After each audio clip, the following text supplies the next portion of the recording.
Good afternoon, all my dear AI enthusiastic, to the global webinar along with Microsoft. Yes, it's a Microsoft who will be giving us insights about artificial intelligence in the area of finance. And it's a very important area where our chartered accountants roam around into their day-to-day practice or in day-to-day jobs. And friends, at ICAI, we are conducting this seminar, webinar, hackathons, and many more activities in AI in ICI. And today I am very much delighted and happy to share with you that we have panel of experts from Microsoft for today's webinar, where Ankit Gedia is there, Arun Singh is there, then Sandeep, Shruti Bhatia, and Pallavi Lokesh are there. And along with them, we are very fortunate that we have our Vice Chairman Daya Nivas Sharma sir and also President of ICAI, none other than our beloved President Nanda sir. And they are joining from the Tirupati, the destination where Lord Venkateshwara is there, and their blessings are with us. So thank you, sir, for from joining Tirupati. So without taking much of your time, I will request you all to inculcate the knowledge of AI in your day to day practice, in your day to day work. And whenever you open your laptop or desktop, you find out Microsoft products, whatever may be Word, Excel, PowerPoints, and many other things are there. And how Microsoft have evolved AI and how a chartered accountant can get benefit from that. So it's a very useful and practical global webinar. So before starting the webinar, I will request words of wisdom from our Vice Chairman Daya sir. Over to you, Daya sir. Thank you very much, Umeshji, and it is indeed a pleasure to have Microsoft with us today. Aruna, I think we have been waiting for getting associated with Microsoft for multiple reasons, and in past we had Rekha associated with us, and now you are heading India Microsoft as a CFO, and it gives us an immense pleasure to have you today with us. As rightly stated by Chairman, we have our Honorable President Charanjot Singh Nandaji along with me here, and he is also going to share his thoughts shortly. Friends, and all the other speakers and panelists, welcome to you. Ankit, you have always been a great support to ICI and sharing your thoughts across whenever we wanted you to come and share. The chairman has been very positive with regards to certain webinars and the conferences which we need to do in AI. Most importantly now, with this particular webinar, which is going to be, witnessed by thousands of people in time to come, this webinar is primarily focused from a point of view how Copilot can make a space in our office with regards to using it effectively. In a sense, when I'm talking about it is the Excel, PowerPoint, Word, everything which we are using for all our practical purposes.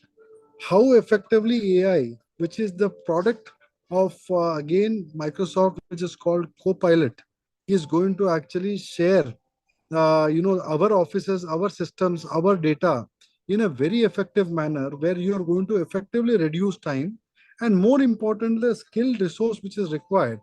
You can develop your own skill resources, and after today's seminar, I believe it is going to be, a very interesting thing where you people can implement in your offices. We are trying to do as much as possible a practical approach only for ensuring one fact, that people who are listening to all the AI webinars, hackathons, seminars, conferences, those people should actually go and start working in their office. I go back to the couple of years back when my president was the chairman of my committee, which is Digital Accounting and Assurance Board. He used to always say one fact. Umesh bhai, this is very important. He always used to say one thing, that how are you able to take technology to the doorsteps of chartered accountants. Because most of the time, the chartered accountants are a little worried and afraid to adopt technology in true sense. But these kind of webinars are going to make whole lot of difference in time to come. So let's listen to all our experts who have come from Microsoft and share their views. Over to you, Chairman, to take it forward. Thank you, Daya sir. You are always motivating. You are always there. It was the committee which was formed under your chairmanship. This is the second year, and our beloved Nanda sir were vice president that time when this AI in ICI committee was formed, and now. President sir, this is the second year of AI in ICI committee, and this is, I think, third or fourth webinar with Microsoft that we are doing from last 2 years. So now thousands of people have already joined, sir. So it's a time to listen to you. Over to you, Nanda sir. Thank you. Thank you, Umesh Bhai.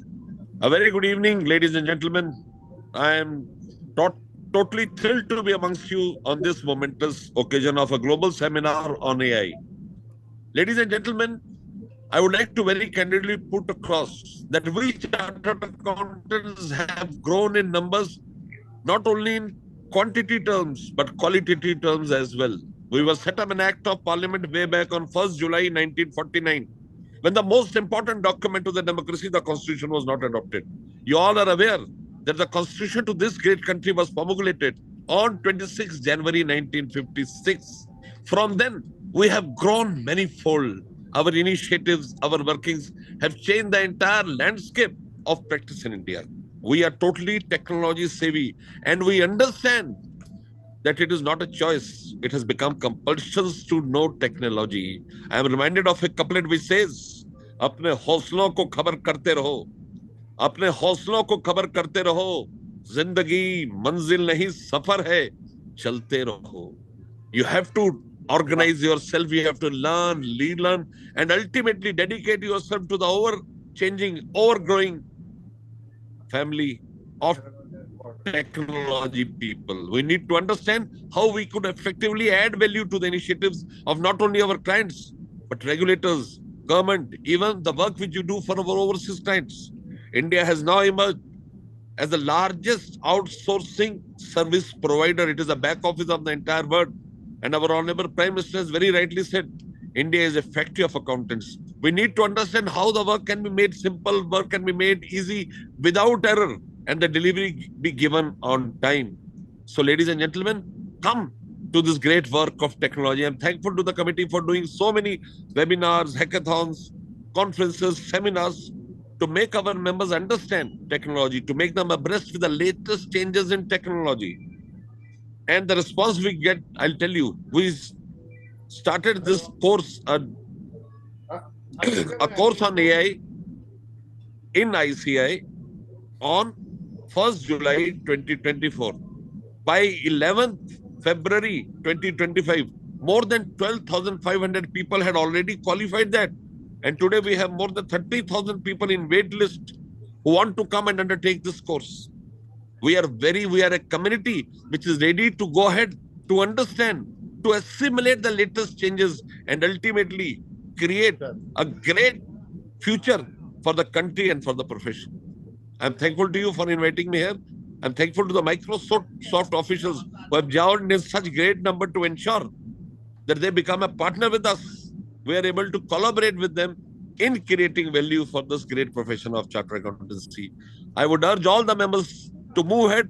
And with the last couplet, I'll conclude my session. The last couplet says, सोचने से कहाँ मिलते हैं तमन्नाओं के शहर, सोचने से कहाँ मिलते हैं तमन्नाओं के शहर, चलने की जिद भी जरूरी है मंजिल पाने के लिए.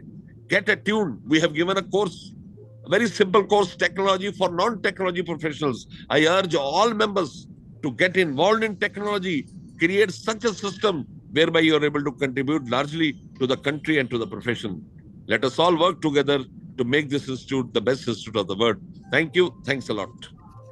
Thank you, sir. And your words of motivation, your words of wisdoms are always welcomes. And when you say your couplets, they are like showstopper for us, and it's very important that when President gives us a confidence, we work for the betterment of our profession and under. I appreciate that. Umesh bhai, you and Yes, Deha bhai have been consistently working to ensure that we come onto the path of progress. I really acknowledge that. And I'm thankful to the work and efforts put in by you. yes, sir. Thank you, President, sir. And as said by our President, sir, please reserve your 18th and 19th of July, which is the AI Summit Day. And I will request all participants to be there in Pune, which is registrations are already open. So, friends, now it's a time to start our global webinar. I will request all of you to get ready. Thank you, President sir. Thank you, Daya sir, for joining from Tirupati. And let's welcome our Microsoft team with a loud applause. And I will hand over Ankit Gedia ji the future proceedings of this webinar. Over to you, Ankit. I will pick this up. Thank you, sir. So Okay. yeah, Yeah, hello Aruna. everyone. Thank you, ICAI President, AI Chairman, and Vice Chairman for giving us this opportunity to present AI in finance. And being in Microsoft, we are truly privileged to dog food and use our AI tools, and we are truly happy to share this with all of you. As earlier said, I'm Aruna Singh, the CFO for Microsoft India and South Asia, and a very, very proud member of ICAI.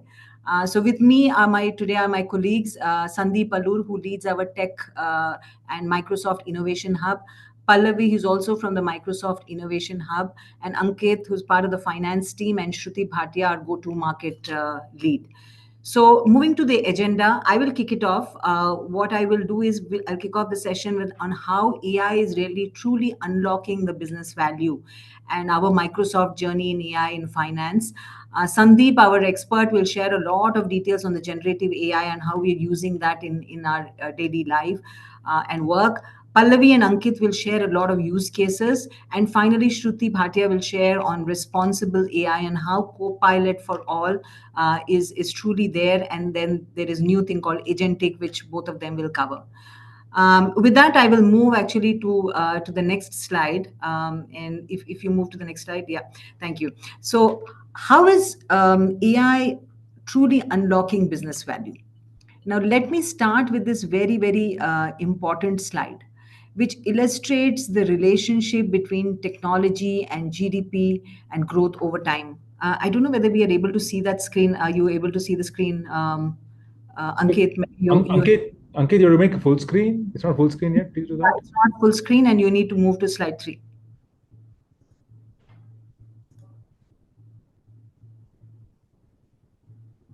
I'll just hold on till the screen comes in.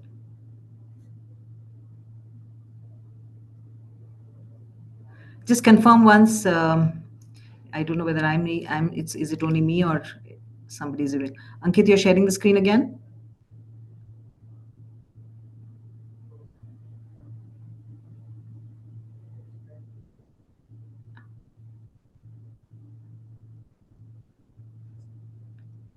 Yeah, maybe I think it's not going into the slide mode, is it? Okay, so just move to the normal slide.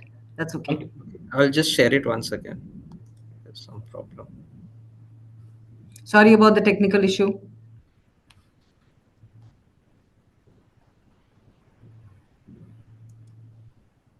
Is it visible now? Yeah. Ankit, do one thing. Go to slideshow and just say present. I know sometimes the button doesn't work. Go to top at the top, use slideshow. At the top, slideshow. I'm in slideshow only. I don't know what is happening. Maybe I will just. Do you have multiple screens, by the way? I'll just try a separate way. 1 second. Ankit, please share your complete screen. Yeah, share your complete screen. I'm doing that.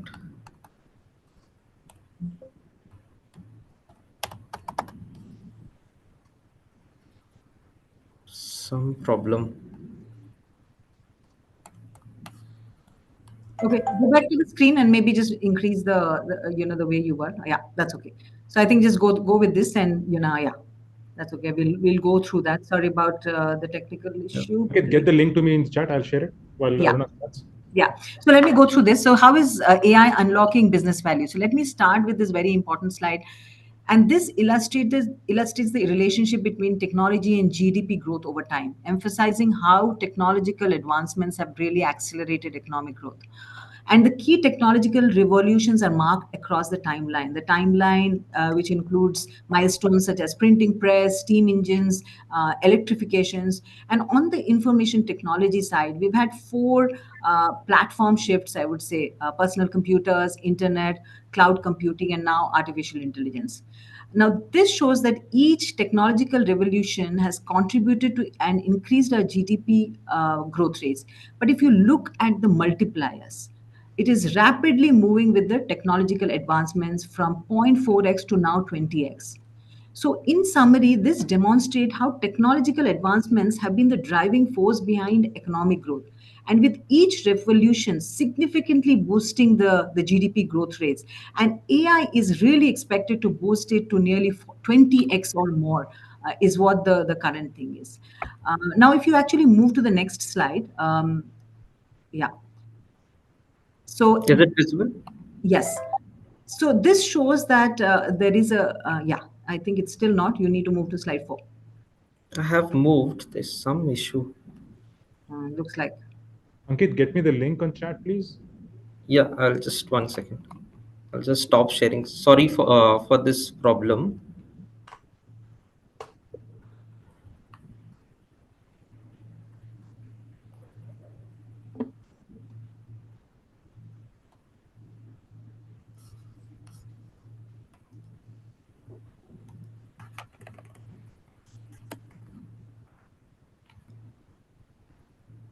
Okay, let me share the screen. Did you get it, Ian? Yeah, Okay. I'm opening. Just give us 30 seconds. We should be on.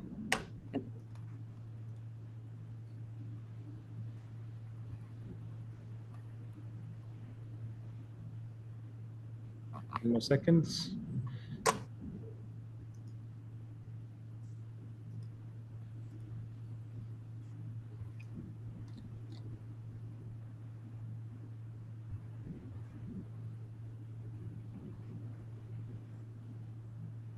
I'm going to share my screen now. Yep.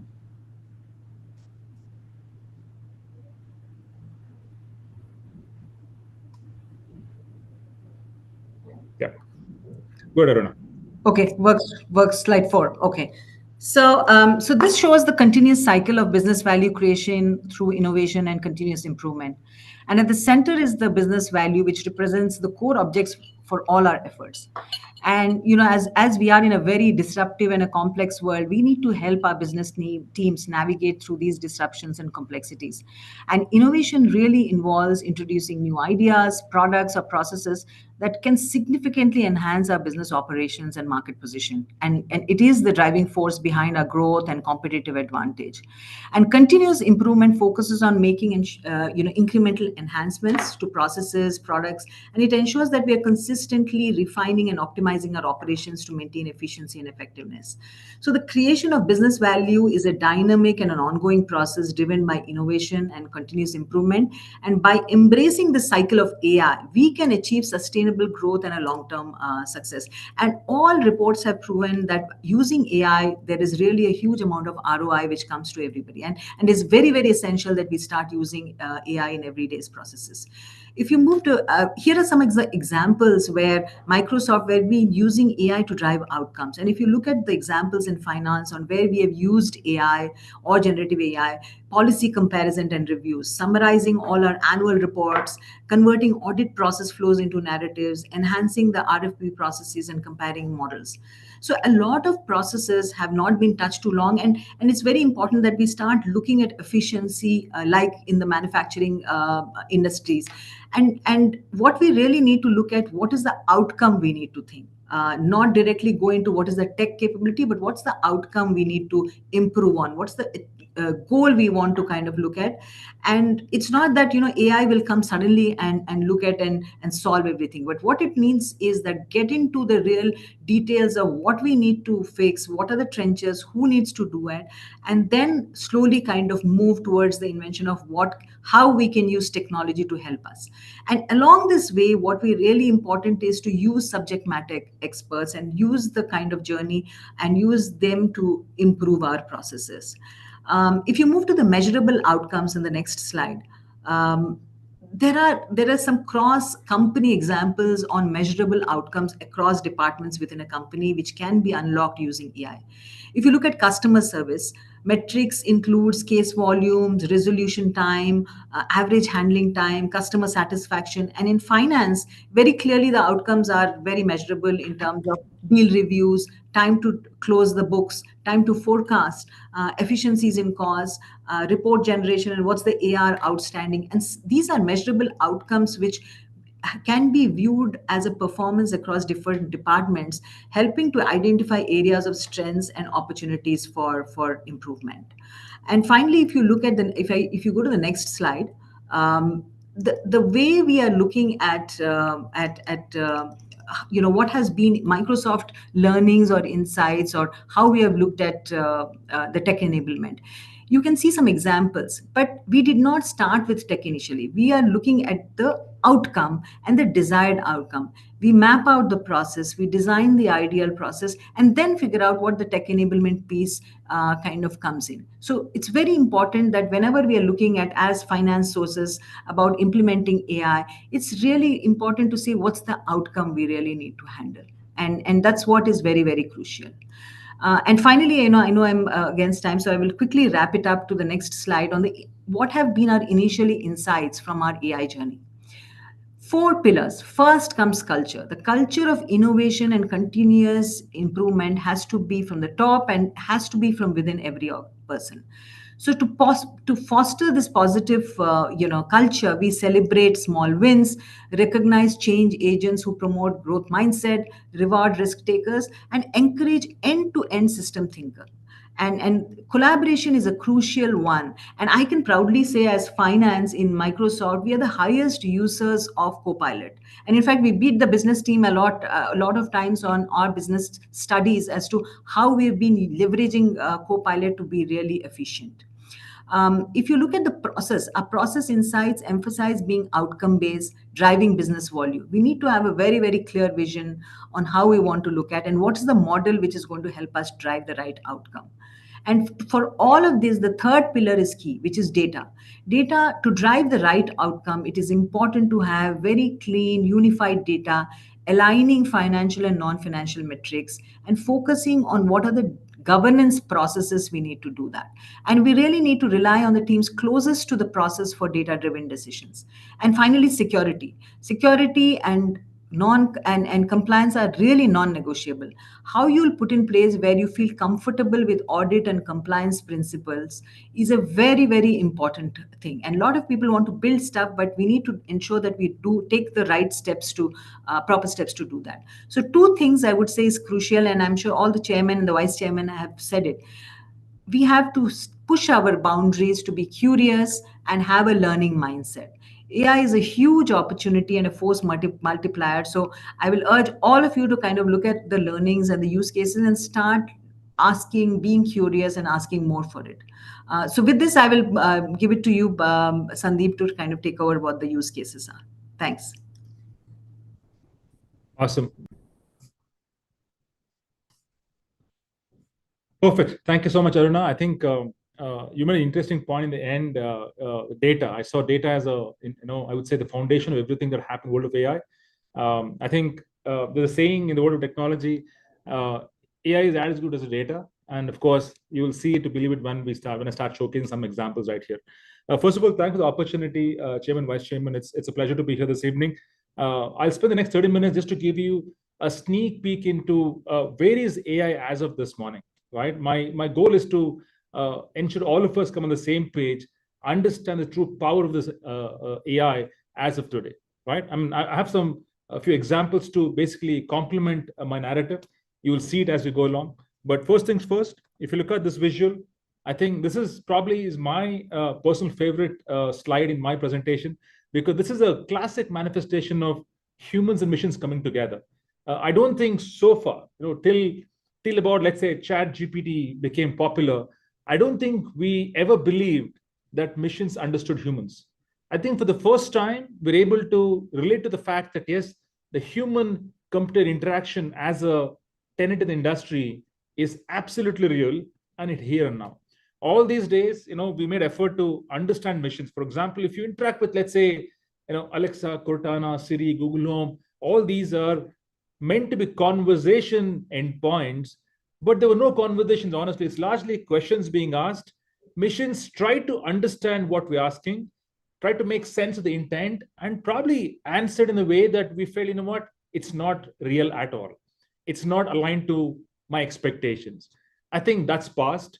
If you look at the current times, I think the fact that machines are able to understand humans, the way I ask questions, the pace at which I ask questions, the language of choice, and it is able to understand my intent and converse with me like we do humans. Yeah. So hence today, honestly, it's a great time to be in the industry. It doesn't matter what is our work stream, but AI is there to help us elevate our ingenuity every single day. Now, of course, when we look at, we use a term called Copilot.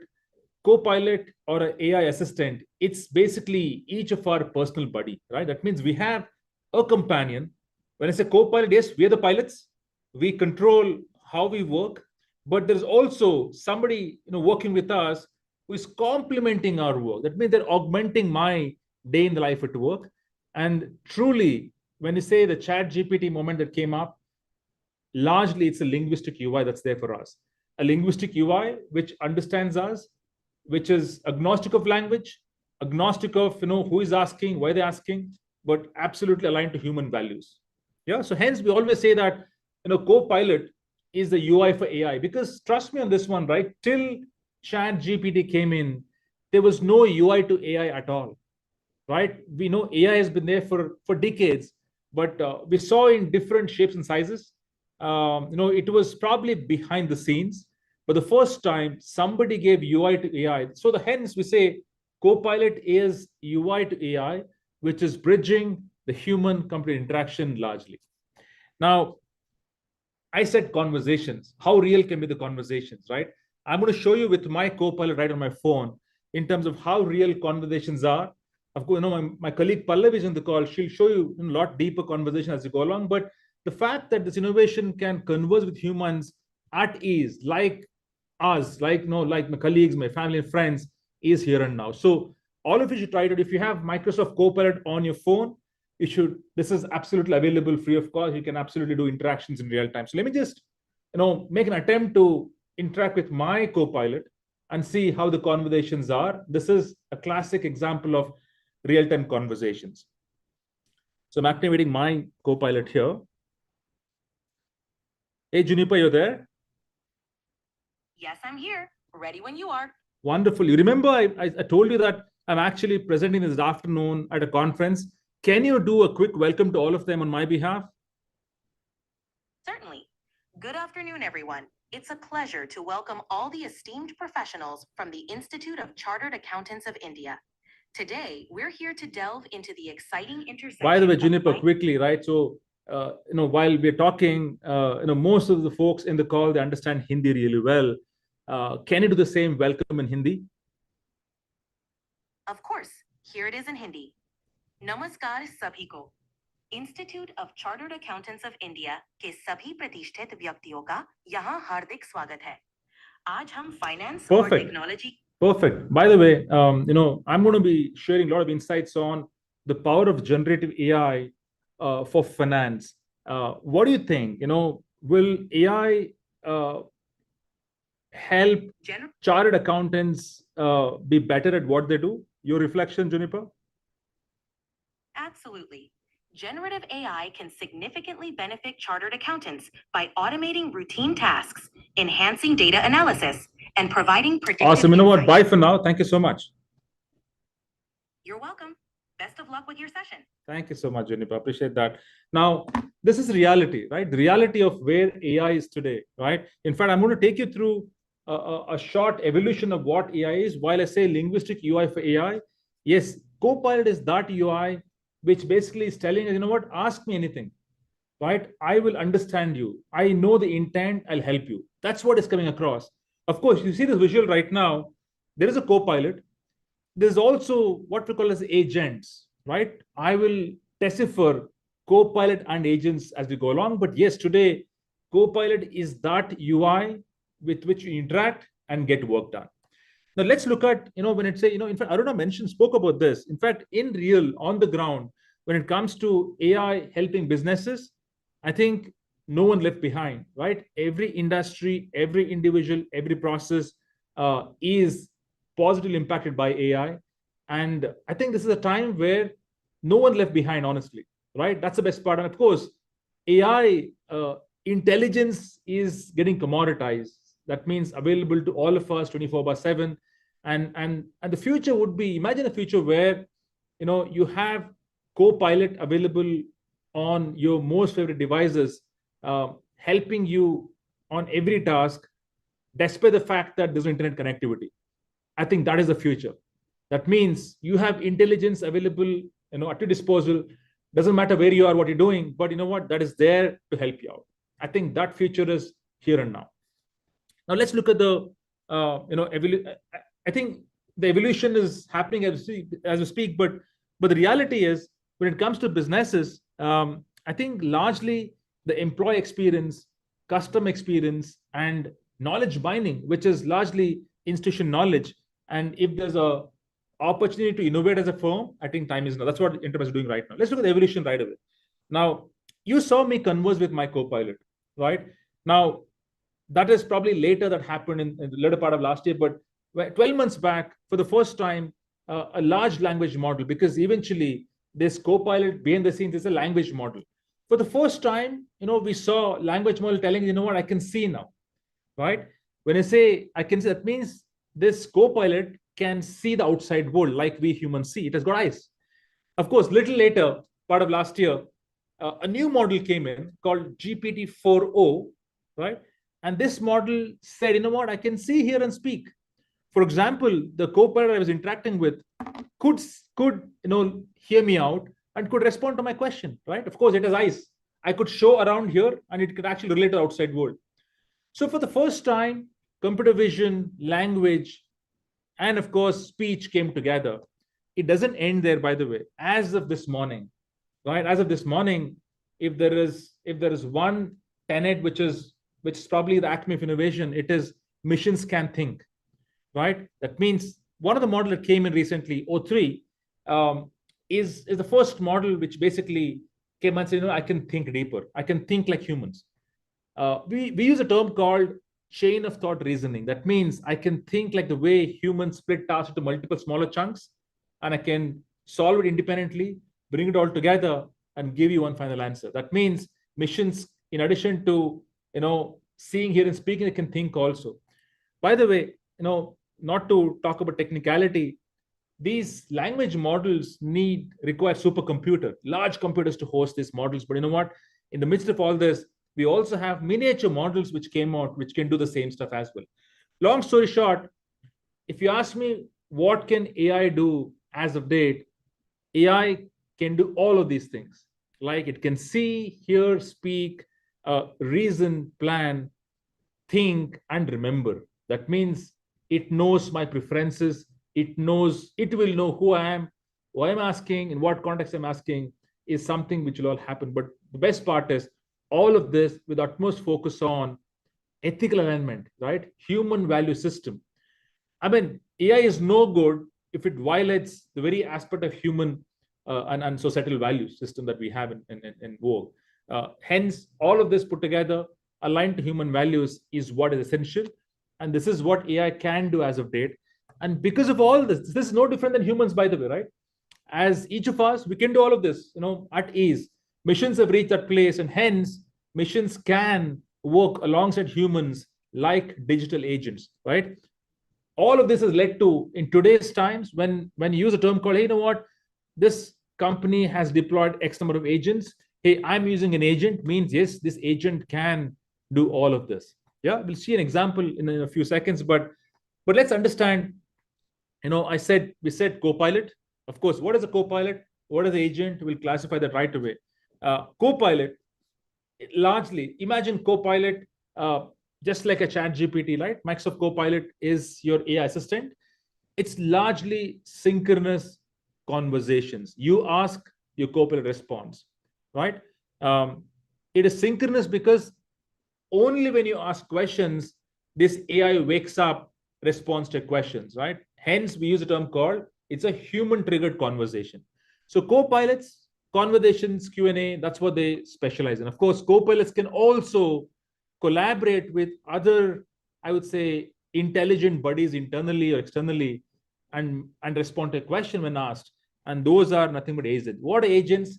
Agents, by the way, these are what we call as task solvers. They're workhorses, by the way. They specialize in one thing really well, one of few things really well. For example, you can have an agent called auditor agent, right? Auditor agent's job is to specialize in auditing. Now, as part of a question being asked to Copilot, if that question demands that the Copilot consults an agent, auditor agent, Copilot will do that, right? And agents largely may not have a UI. They're waiting as experts to be leveraged when the time comes, and they respond intelligently. We'll see an example right away so that you understand how this actually works. Right before that, let's look at what can Copilot do today, right? Of course, we understand that this AI, which basically is intelligent, it knows everything under the sun today. Why am I saying everything under the sun? Because in the past, AI was not trained. You had to train it. What you today have is a pre-trained intelligence. That means, if I have to decipher AI of past, AI of today, AI before ChatGPT era is equivalent to a student going to university and doing PhD in mathematics alone. That's it, one subject specialization, because machine learning is all mathematics behind the scenes, right? Now, of course, the current times, post ChatGPT era, which is large language models, this is equal to the same student going to university and doing PhD in every subject on the planet multiple times. That's the knowledge this language model possesses today, right? That means it's pre-trained, it knows everything. You can ask any question, you can ask it to behave in any which fashion. For example, by the way, just to give you a perspective, let's say, Bajaj or ICICI or Birla Capital, they're using, let's say, GPT-4o model and asking the model to answer a lot of finance questions. The same model, GPT-4o, is also being used by Apollo hospitals to help clinicians on a lot of medical questions. It's the same model, by the way. Depending on the question being asked, you're making the model behave differently. That means this possesses a lot of knowledge. Depending on the question, you're putting a guardrail saying, not behave like a clinician's assistant, behave like a fund manager. Let me show you a fund manager example right away, right? And I said earlier, these models are largely instructions-led. There is no training required. It's readily available as intelligent brain. You use it by giving instructions as to how you want the model to behave with you, right? Copilot has a lot of intelligence. How do you want the Copilot to behave with you is something you instruct the Copilot, yeah? So here's an example where I'm asking, hey, you know what? You behave like a financial advisor, and you need to help user make portfolio decisions, right? There's a portfolio here where you're supposed to ask consumer user in terms of how much money you want to invest and accordingly split it. So let's look at this, right? You're a assistant, and this is the fund, equity, bonds, stocks, etc.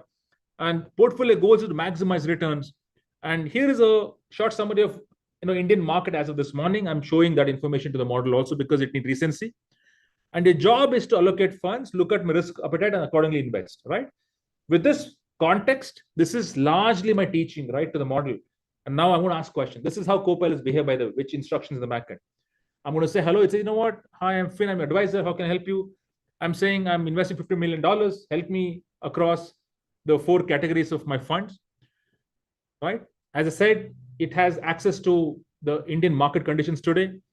and it basically helps me allocate these funds across multiple categories of my investment portfolio. Now, it says sustainability, clean technology, renewable energy, real estate, etc. It is given specific percentages because my intent is to maximize returns. Of course, it is all its own knowledge coming into perspective. It eventually says, you know what, okay, I'm saying, you know what, I want to increase my exposure to real estate. It goes and changes my portfolio right away, right? By the way, I'm not trained. It knows already in terms of how to deal with portfolios as such. Eventually, I'm saying, you know what, you recommended now, you also recommendation before, compare both and tell me where do I maximize returns, depending on should I go more with real estate versus sustainability that you recommended earlier, right? This is all its own knowledge coming in. The point I'm trying to draw here is, yes, with absolutely no training, you're able to leverage it right out of the box in terms of intelligence. Now, of course, you know, I'm asking, can I believe your recommendation? It says, you know, this is where AI becomes smarter, saying, you know what, this is my recommendation based on my knowledge. Of course, you have to consult a financial advisor to validate this, right? So, long story short, this is a co-pilot which is there for you to help you and answer all the questions. But let's look at the agentic design thinking. I said early agent. Imagine there are two individuals, a finance controller and auditor, right? Imagine you've given them co-pilots today. Both of them have co-pilots, and ask any question. By the way, they're using co-pilots in their day in the life at work. They're using it to ask questions. They're going to reason with it, and beautifully co-pilot is helping them. But tomorrow, when the same co-pilots, become agents. When I say agents, agents are task solvers, right? And they'll have skills, by the way. Agents will have a lot more skills. It's almost like, me saying, you know what, I have these 4 or 5 skills. And by the way, by next month, they'll acquire one more skill, right? So agents will grow with skills with each passing week as you empower them with more skills. And now for the question asked, imagine financial controller is actually throwing a question to agent. Agent may not have the answer, by the way. Agent may decide to consult an auditor before responding to a question. So this is how it actually works in reality, right? So agents, 2 agents, auditor agent and a financial agent, they might be in what we call group chat mode, and they may come back with a response, right? Long story short, in any enterprise, even in the organization that you work with, you will have, X number of humans working and Y number of agents working together in entirety. That's the future we're seeing right now.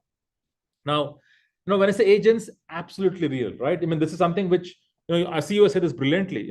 Going forward, a lot of these business logic will be automated by what we call as agents.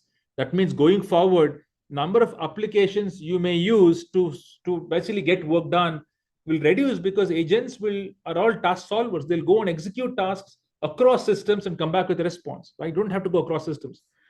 Very profound, what Sam Altman says as well. This is a fiscal year, calendar year, where you'll see agents join workforce. As I said earlier, humans and agents will work alongside. And of course, probably in my view, the most profound one is NVIDIA CEO Jensen Huang saying, while HR in any company manages humans, IT department will be the HR for agents.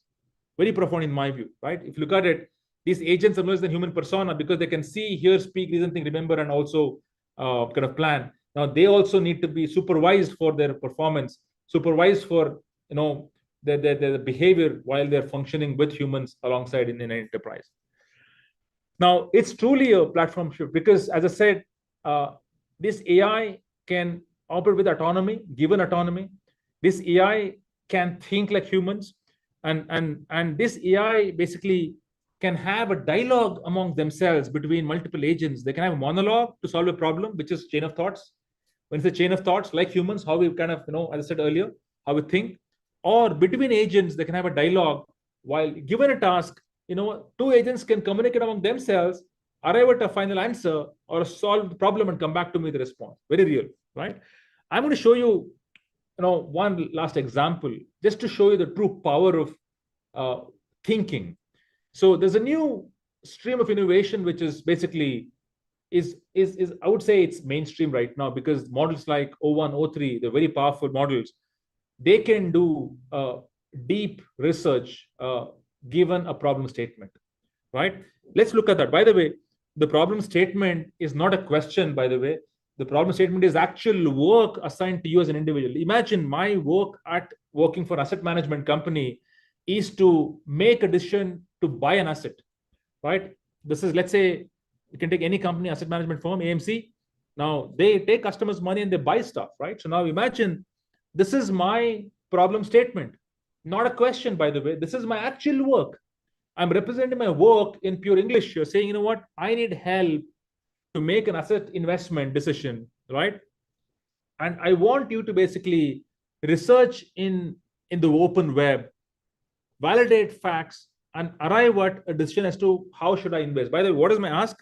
This is the context. My ask is, this is what I want to do: conduct deep research, analyze financial health, right? Simulate scenarios for ROI, right? Deliver a mock investment. By the way, I'm trying to invest. My management will ask me as to why you're investing here. So give me a mock Q&A so that I can actually prepare to be answered the question, right? This is largely my task, which is may take me days or weeks to finish because this needs extensive research. Can I hand it off to AI agent who can probably research on my behalf while I'm actually doing other work? Absolutely. Let's look at that. I'm throwing this holistic task of mine. I said they're task solvers, right? I'm enabling deep research, and I'm going to throw that challenge to AI, who will basically execute that on my behalf, right? By the way, to ask me follow-up questions. Hey, by the way, you want this research to be done. Tell me what is your appropriate size in terms of valuation. I said, you know what? Make assumptions and get going. Now, research has begun. Now, by the way, trust me, when I ran this research, it took X number of minutes. You'll see how many minutes it takes. But eventually, I was watching an IPL game. I watched 3 or 4 hours and came back, and it was done. That means, it was doing on its own with autonomy. Now, you'll see here, it's a fast forward recording right now, but its right-hand side is the chain of thought thinking. It's actually thinking on my behalf. It's browsing the web. It is looking at information. It's reading, understanding, and eventually it'll actually submit a beautiful report for me in a few seconds. Now, if you see, it actually has gone through 26 resources to do this research. In a few seconds, it'll come back and tell me, you know what? I've completed my assessment. You see that there? Assessment done. We'll see what it has done. It has taken 21 minutes. By the way, it happened day before I recorded it. 21 minutes, 28 resources it has browsed. It shows citation also. And what I have is a beautiful report. You'll see that in a few seconds. What is the report? I'm going to show you that to you. I'll take this report. It's an exhaustive report, by the way. I've taken out a Word document. You'll see that in terms of my ask was research to help me make investment decisions, right? Not a small report by any standard. In 21 minutes, it has actually generated 41-page report. It is given citation also, and 16,000 word being generated for me in a matter of 21 minutes. I don't think any of us can do this time. It would have taken us days and weeks to do such a report. So when I said agents can autonomously go and execute tasks and give you results, is a classic example. By the way, this can be triggered through Copilot, and Copilots and agents work hand in hand to get this done. Okay. Last slide from my end before I hand off to Pallavi.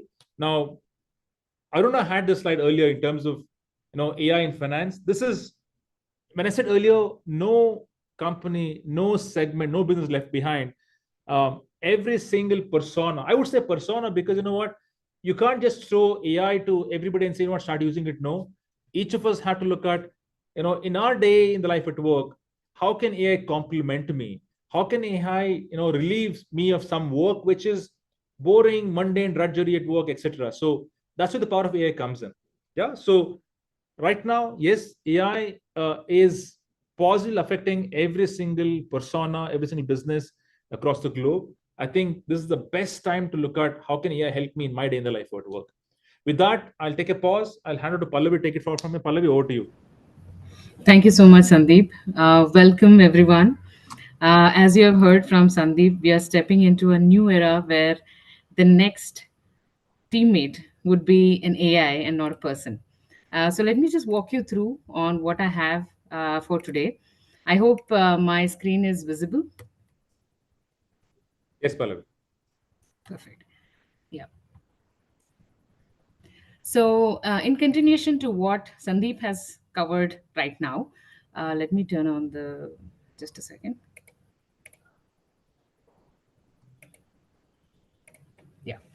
So, in continuation to what Sandeep has covered, I would like to take you through, as part of this session, diving into how Gen AI is transforming the finance world. And together with Copilot Voice, Microsoft 365 Copilot, Copilot for Finance that we have, whether you're a chartered accountant or a finance leader, you need to get ready to see how just a conversation with the Copilot can save hours of time together for you and unlock that real insight that you're looking for. So as we go ahead, so this is exactly what you have already seen. I just wanted to bring it up to tie back what Sandeep has shared. At its core, Copilot serves as a user interface for AI, and we have entered the new era where the user interface isn't just a screen, and it's a conversation. You don't really have to fit to the system, but the technology, that is AI, is fitting into a conversation mode, and at the center of its Copilot, your AI assistant that doesn't just works in apps, it works across your work data. And that's exactly that you will be seeing right now.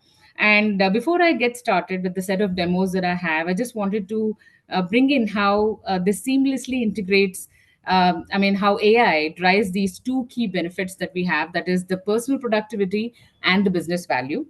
And with that, I just want to play this wonderful conversation that I had with Copilot to show you how we can just converse with Copilot and AI, the technology that we have today, to know what is the latest about the GST. And let me play this for you. Hey, Copilot. I just want What's on your mind today? Yeah, I'm just looking for some information today, on what are the latest GST written filing updates announced by Government of India this quarter. The Indian government has introduced key GST amendments effective from April 1st, 2025. Here are some of the latest updates. 1. Multi-factor authentication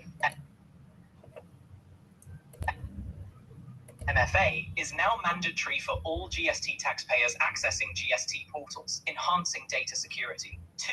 Input Service Distributor ISD registrations is compulsory for businesses with multiple GST registrations under the same PAN, aiming at more uniform compliance. 3. Amendments to GSTR 7 and GSTR 8 formats have been made to improve transparency and data validation.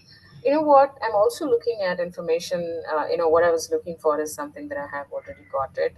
I'm also looking at, changes in April 2025 on income tax rules for salaried individuals. Starting April 2025, the Indian government announced significant changes in income tax rules for salaried individuals. Key updates include new tax slabs, zero tax on income up to R12 lakh, with a maximum rate of 30% for Yes. So that was just a sneak peek. So you can understand how you can really converse with Copilot. And that really positions itself as an AI companion for you, as part of your day job. If you really want to understand more about something that you want to research out in the web, you can just converse with Copilot and get the responses like the one that I just got. So before we into, I just want to, when we talk about, and we have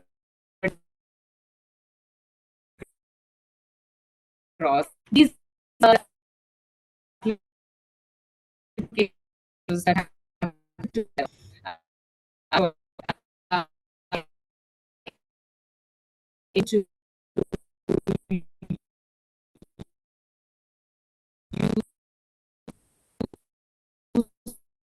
uh, it's a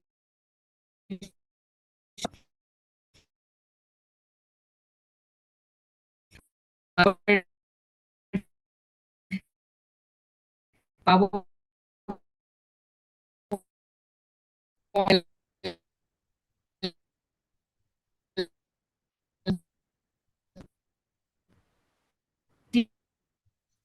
Pallavi, I think you're breaking up. You're not audible.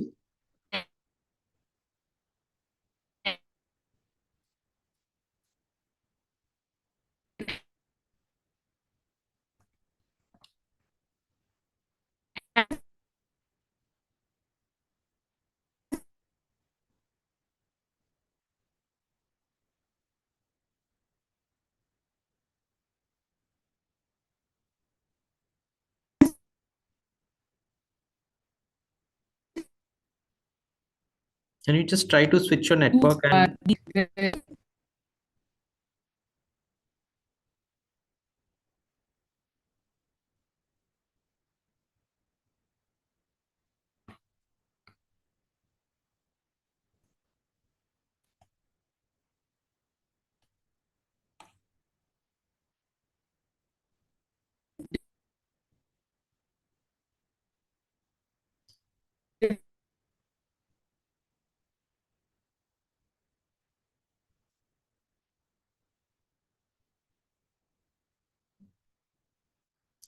So what we can do is, let me share my screen and take you through the content which I have to share.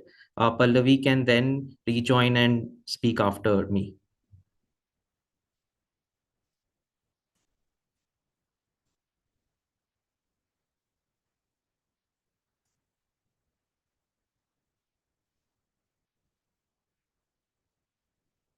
Copilot so that it brings in information from across your chat, your email, your meeting transcripts, and bring it all onto you based on the specific information that you're looking for. Pallavi, sorry, we had lost you in between. Uh, can you reshare your screen and start again? Okay.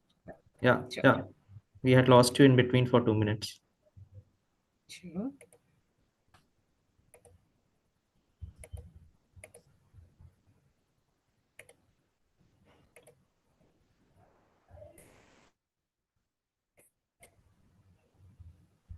Okay.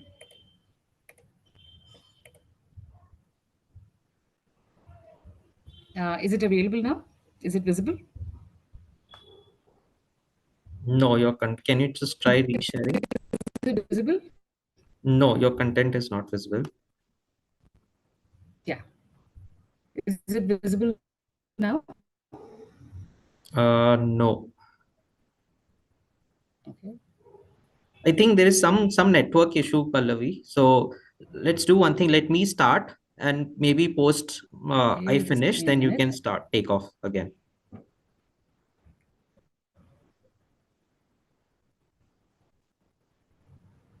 Yeah. So I'll just share my screen. Yeah, we can do that as well.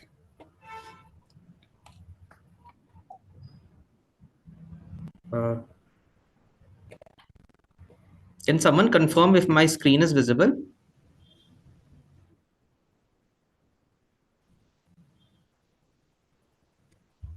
Not yet.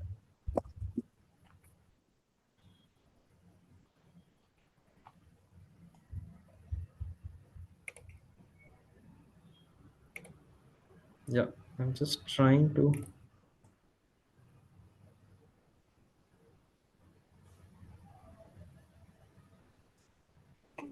Is it visible now? Yes. Yeah, full screen. Thanks.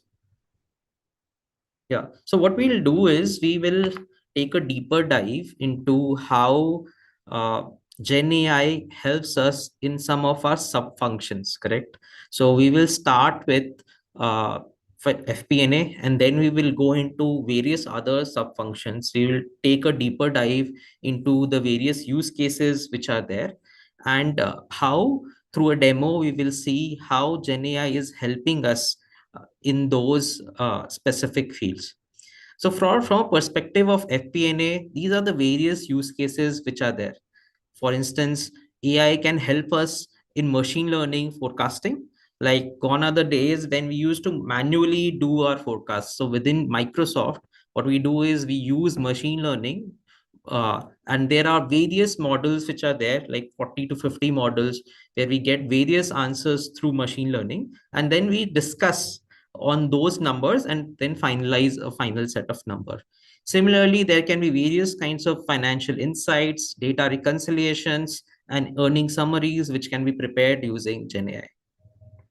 So going into one of the use cases where I am using Copilot in Excel, uh, as some of us might be aware, so within Excel, there is a plugin for Python, correct? And with Copilot, you can use deep analysis, and you can use natural language prompt to create forecast or do various other analysis using Python, correct? You do not need to know now how to code in Python. Just you can give a natural language prompt and Copilot will write the code for you and you can then run it. So for instance, over here, I've shared with Copilot this data and I'm running advanced analysis. So it looks into that data set and it says that, okay, these are the various things which I can do. Right now, it has just converted that data set into a data frame, which is more understandable by Python. So after looking into all this thing, it is now saying, okay, it's just reflecting upon it. These are the various things like time series analysis, correlation analysis, forecasting, comparative analysis. These are the various things it can do. I give a prompt, okay, based on this data, can you make a forecast for next 9 months? It quickly creates this forecast based on time series methodology for the next 9 months. Next, I tell it, okay, you have created this forecast. Can you combine both the tables, the forecast table and the actual table, and come up with the overall data table? So it combines both the forecast table and the actual table, and it is creating that overall table for me. The next thing which I have to now think about is, okay, now how can I visualize this? How can I share it with my management? Right. So the next prompt which I give it to is that, okay, visualize this data in form of plot diagram, trend lines and all. So very quickly, it just, if you can see this entire data set, it has converted into charts using Python coding, and this is done. And once I click on add this result to a new sheet, it has included this in this new tab of Excel. Correct. One or two things before we go into the next demo. As and when we give this prompt, correct, it is converting our prompt into Python code. You can go into those Python code and you can make certain changes, whatever you like, if you have that knowledge. Otherwise, it is just giving that capability to people like me and you who might not have the knowledge about coding and all. We can just use simple English to give it prompts and it will convert that into code and do the various tasks for us. What I have seen in my personal capacity, it being very, very useful in, is like creating various scatter diagrams and all these things, which we have been now using very much into our day-to-day life for our various tasks. Moving ahead, these are various things again from a to an as we move to the next sub functions, correct? And if I think about taxation and treasury, what are the things where it can help in? So for instance, tax return review. You have filled in this tax return and you want to see, okay, whether or not the numbers and all which we have filled in ties back with my database, with my Excel sheet. Rather than doing this manually, each and every cell checking it, you can ask Copilot or agents to do it. Similarly, replying back to notices, you can ask agent to do it. So over here, again, we'll just go through this demo, wherein we will see that how I'm using Copilot to answer back to a tax notice. So I use something called chain prompt. First of all, I'm giving a background to the Copilot. I'm giving it a persona. So I'm telling Copilot, okay, you are a practicing chartered accountant who is based out of India, and you have specialized knowledge about Indian tax laws and accounting standards. And then I tell, based on this, now I will be sharing a case study with you. And the case study is like this, that there is a company called ABC who is selling software services in India. Though this software services is for a period of 3 years, the customer is paying to the company ABC the entire amount in the year one itself. Can you look into various acts and laws and tell me how to go ahead and do this accounting for these services? Second, I also ask is, okay, though this revenue, we have received it in year one, the tax authority is telling that you have to pay the entire tax also in year one. though from an accounting perspective, I might have to accrue this revenue over a period of time, but the tax authorities have asked me to do it from year one itself in form of notice. They have asked us to do. Can you help me reply back? Correct. And I'll ask you more questions. Just give me answers. Correct. So this is how I give a background to Copilot. And then I give subsequent prompts. The first prompt which I give to Copilot is, can you tell me what does Ind AS state about revenue recognition in continuous service arrangements? So it very quickly gets the context of the case which I have already shared. With that context, it tells us, okay, what does Ind AS 115 says talks about this, correct? Next, I ask, okay, what does taxable income say? And does this come under taxable income, and what is the connotations? So again, it gives an answer basis the case study which has been shared in accordance to that. Next, I also asked that, okay, from an ICDS 4 perspective, can you let me know what it states about revenue recognition for continuous service arrangements? It again refers back to ICDS 4, and then it tells me, okay, in context to this case study which has been shared, what does ICDS 4 also speak about?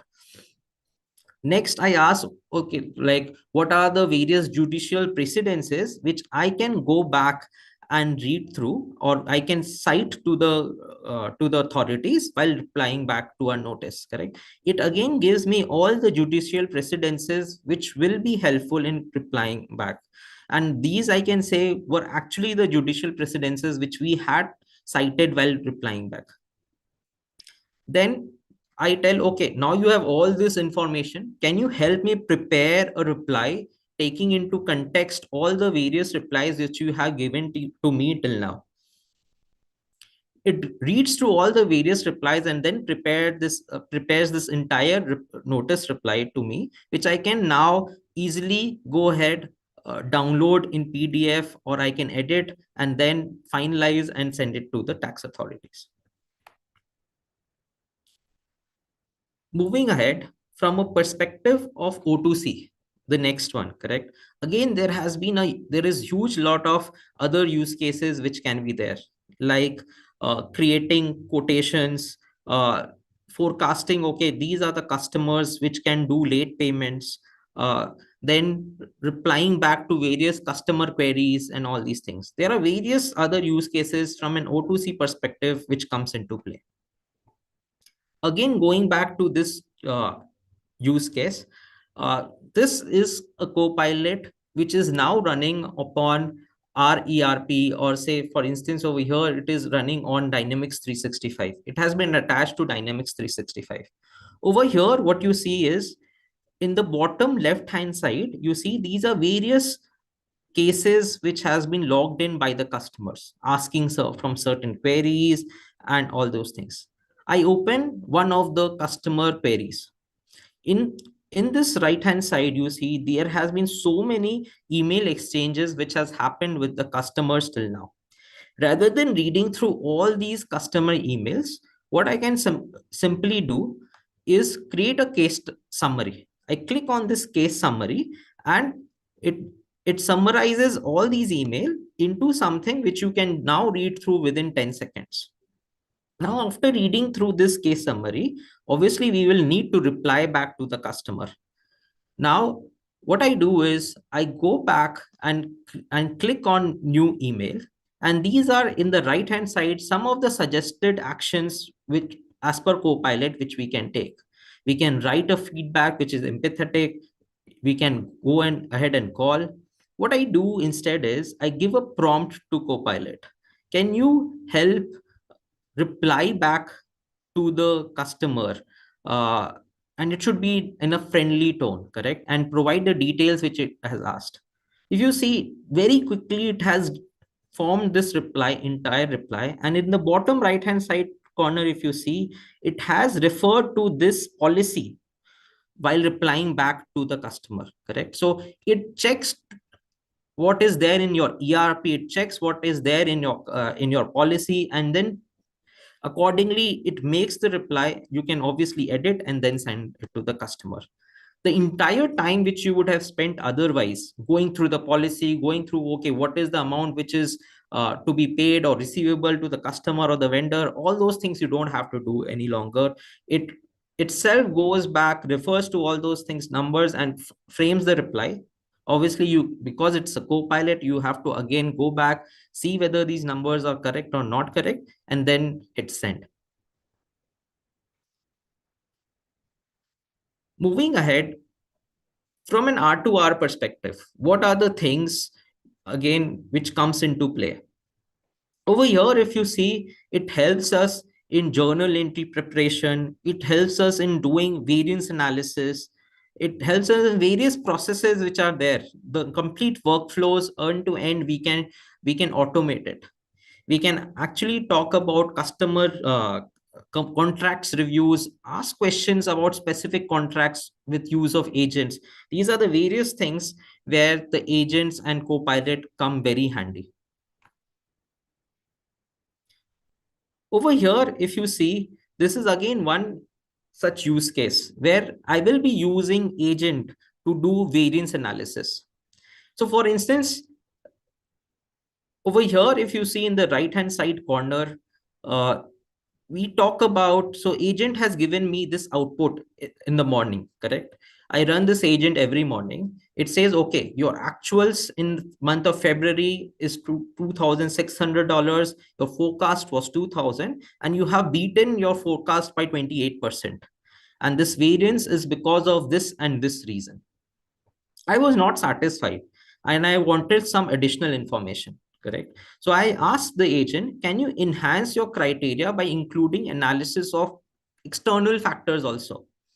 Once I click that, it also combines the external factors which might have influenced this over delivery. It says, okay, there was a favorable economic conditions which has been cited by Bloomberg, which might have helped in this over delivery of the forecast. Now, getting deeper, correct, how this agent has done something like this. If you see in the right hand side corner, what are the data sources it is referring to? It is referring to my FP&A module in SAP. It is referring to my sales report, which has the actuals. The SAP module has all the planning numbers.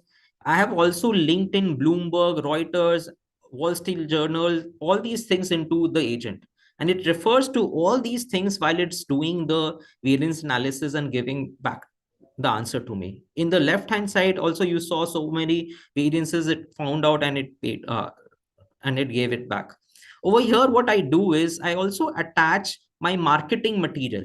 I also attach whatever marketing material it has, which I have in my SharePoint, for it to refer back, correct? So that it can also correlate the marketing material with my numbers and tell me, okay, these are the marketing campaigns which you took, which was done this year or this month, and this is the influence in our forecast or actuals while giving this variance analysis, correct? There are various other things which you can do with agents, like data reconciliation, do certain analytics related to data and all these things. Moving ahead, again, from a P2P perspective, if we have to think about it, from a P2P perspective also, there are various other use cases which we have. Like, gone are the days that you have to read through all the quotations and all which you have received from the vendors, correct?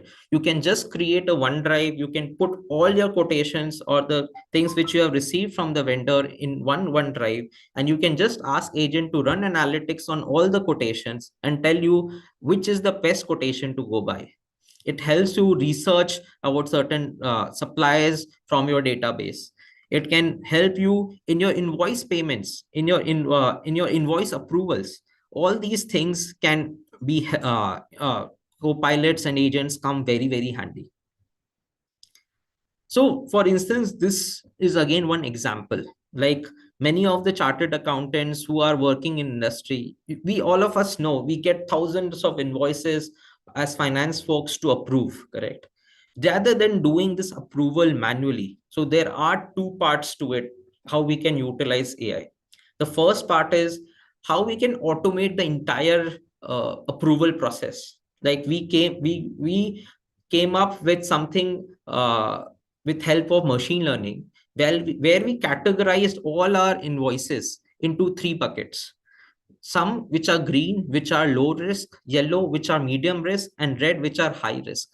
Green and yellow goes into automatic approval. Only the red ones, which are defined as per the defined criteria, which comes to the approvers to approve. Now, even when it comes to the approver to approve, the person doesn't need to go through each and everything in that invoice. He doesn't need to, okay, this is the invoice amount. Should we go back and open the PO and see what is it matching with the PO? Should I go back and open the contract to see whether or not it is matching with the contract amount, whether the service has been provided yet or not? They don't have to do all those things. Instead, this is something which is at a POC stage within Microsoft also, wherein all the entire queue of the invoices which are there for approval, the person goes back and says, okay, can you tell me how many invoices are there in my approval list? So it says, okay, there are 31. Okay, can you tell me which are the highest risks ones? So it will say, okay, these are the 10 ones. Okay, then you can ask it various other things. Okay, can you, for this invoice, can you let me know what is this against which PO? What is the PO amount? What is the contract amount? It will give you all these details, and you can just refer back to those details which the agent has just given you, and then basis of that you can go ahead and approve. This saves a lot of time versus you going to those locations and manually checking out these things. There are various other use cases. Like there were times, and we still do it, correct? Like when we are claiming for expenses, we first of all take pictures of all our invoices for which we have to claim, then manually upload all the invoices to the tool, and then it goes to the manager for approval. Then the processing person matches everything with the invoice, whether or not it is matching, and then approves it. It's a Herculean task. It takes around 7 days for a person to upload his expenses. It also takes an hour at times, correct? That entire task can be automated with agent, wherein again, this is again at a POC stage right now within Microsoft, wherein you just click the picture of the invoice, and it automatically uploads. It takes the data from that and automatically fills in all the required fields, and you can just check all those things and then just upload, correct? And from an approver perspective also, whatever is there in the field, it matches with the invoices. If it is low risk, it automatically approves. Only wherever it's high risk, it goes for approval to the manager or to the person who is processing.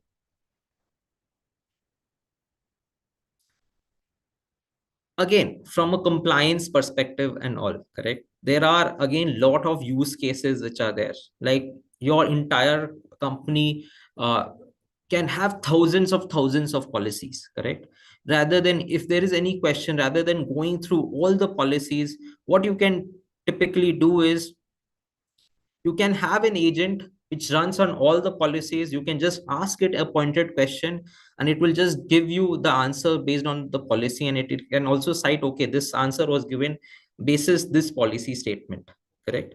You can use copilots and agents to detect wherever there is anomalies in journal entries. You can use it in audits and so many places. One other use case over here is how we use internally copilots and agents in doing deal inspection. So when we get into a deal with a customer, how Copilot comes in handy. Rather than a person going through the entire contract for that deal, what I do is we just upload this document into Copilot, and it does all the checks and balances for us. So we'll just go through very quickly that use case also.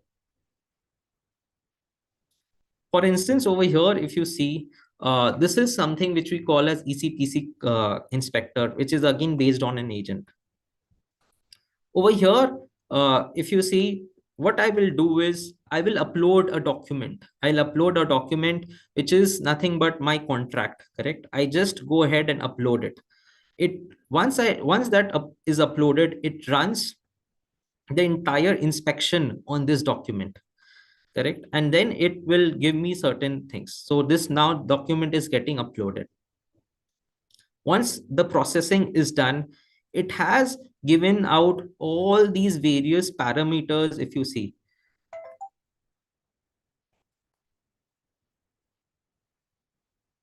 it has given all this various parameters over here, whether or not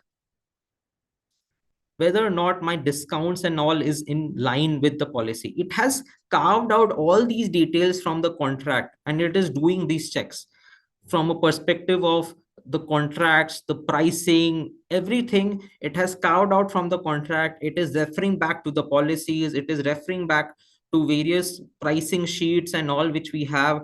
It does all those calculation. You can just refer back wherever there is a problem statement, and you can do these corrections, and you can actually export this out also, correct? And as a perspective of compliance check and all, you can file this as a report also later on. With this, I would want to hand it over to Pallavi. Pallavi, is your connection issue now resolved?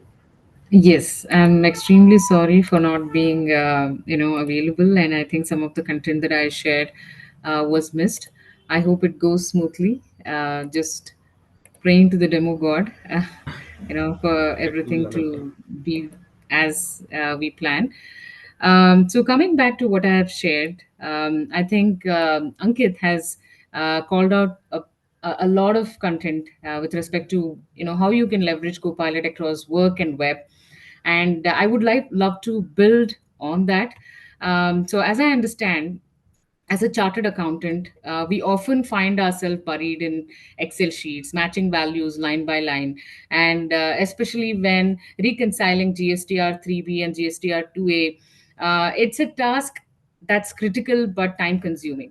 So now imagine, instead of doing that manually, all I do is I just ask Copilot, can you analyze the difference between the GSTR 3B and 2A, like you can see here.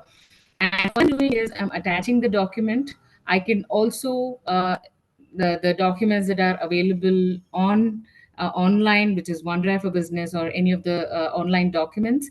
I can also upload a Excel sheet from my computer as well, so that is available. So once you upload it and you ask to list the discrepancies, you can see in just about seconds, Copilot really combs through both the sheets month by month and gives us a detailed summary. Like for example, January 2025, for example, GSTR 2A shows about 55,000 as eligible input GST. So you can see how it really breaks it down. You can see now it bringing up the GSTR 3B and GSTR 2A content, and then list down month by month the discrepancies that it sees. Along with that, it is also calling out the summary so that you quickly are able to identify what you want to showcase. The edit pages that you see here is a way you can bring in together a collaborative space where you can share this content onto an edit a loop component, a pages where multiple other collaborators from your own organization can collaborate with you and bring in their research content which they have one-on-one with the Copilot. So now moving on, I would like to show you a very interesting part of it. Not every time we would want to get into Excel, go deep visualization and understand what it is.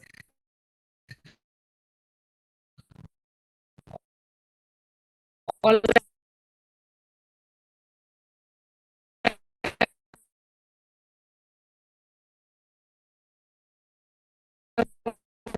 want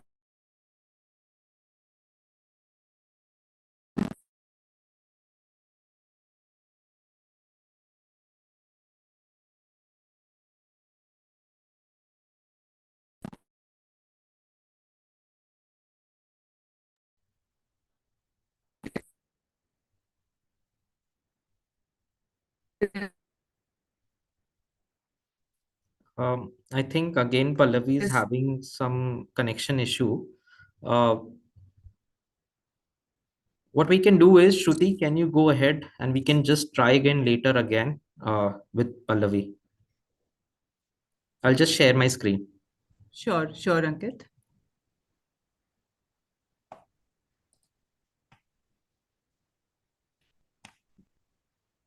All right. Give me a cue, Ankit, whenever everyone. Yeah. Is my screen visible now? Yes, it is visible. Yeah, please go ahead. Awesome. So I'm assuming I just joined back here. So I'm assuming there is a lot that already has been discussed.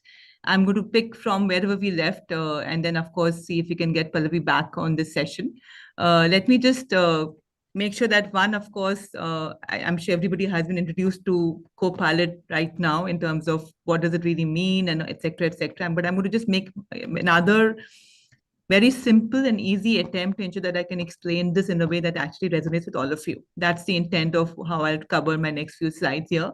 So first off, if you, Ankit, if you just move to the next slide and stay there for a bit. So actually, first off, Copilot itself and what you saw, and I'm sure you've kind of fathomed how this actually going to pan out, is that it's no longer it's not a product anymore. It's actually a metaphor.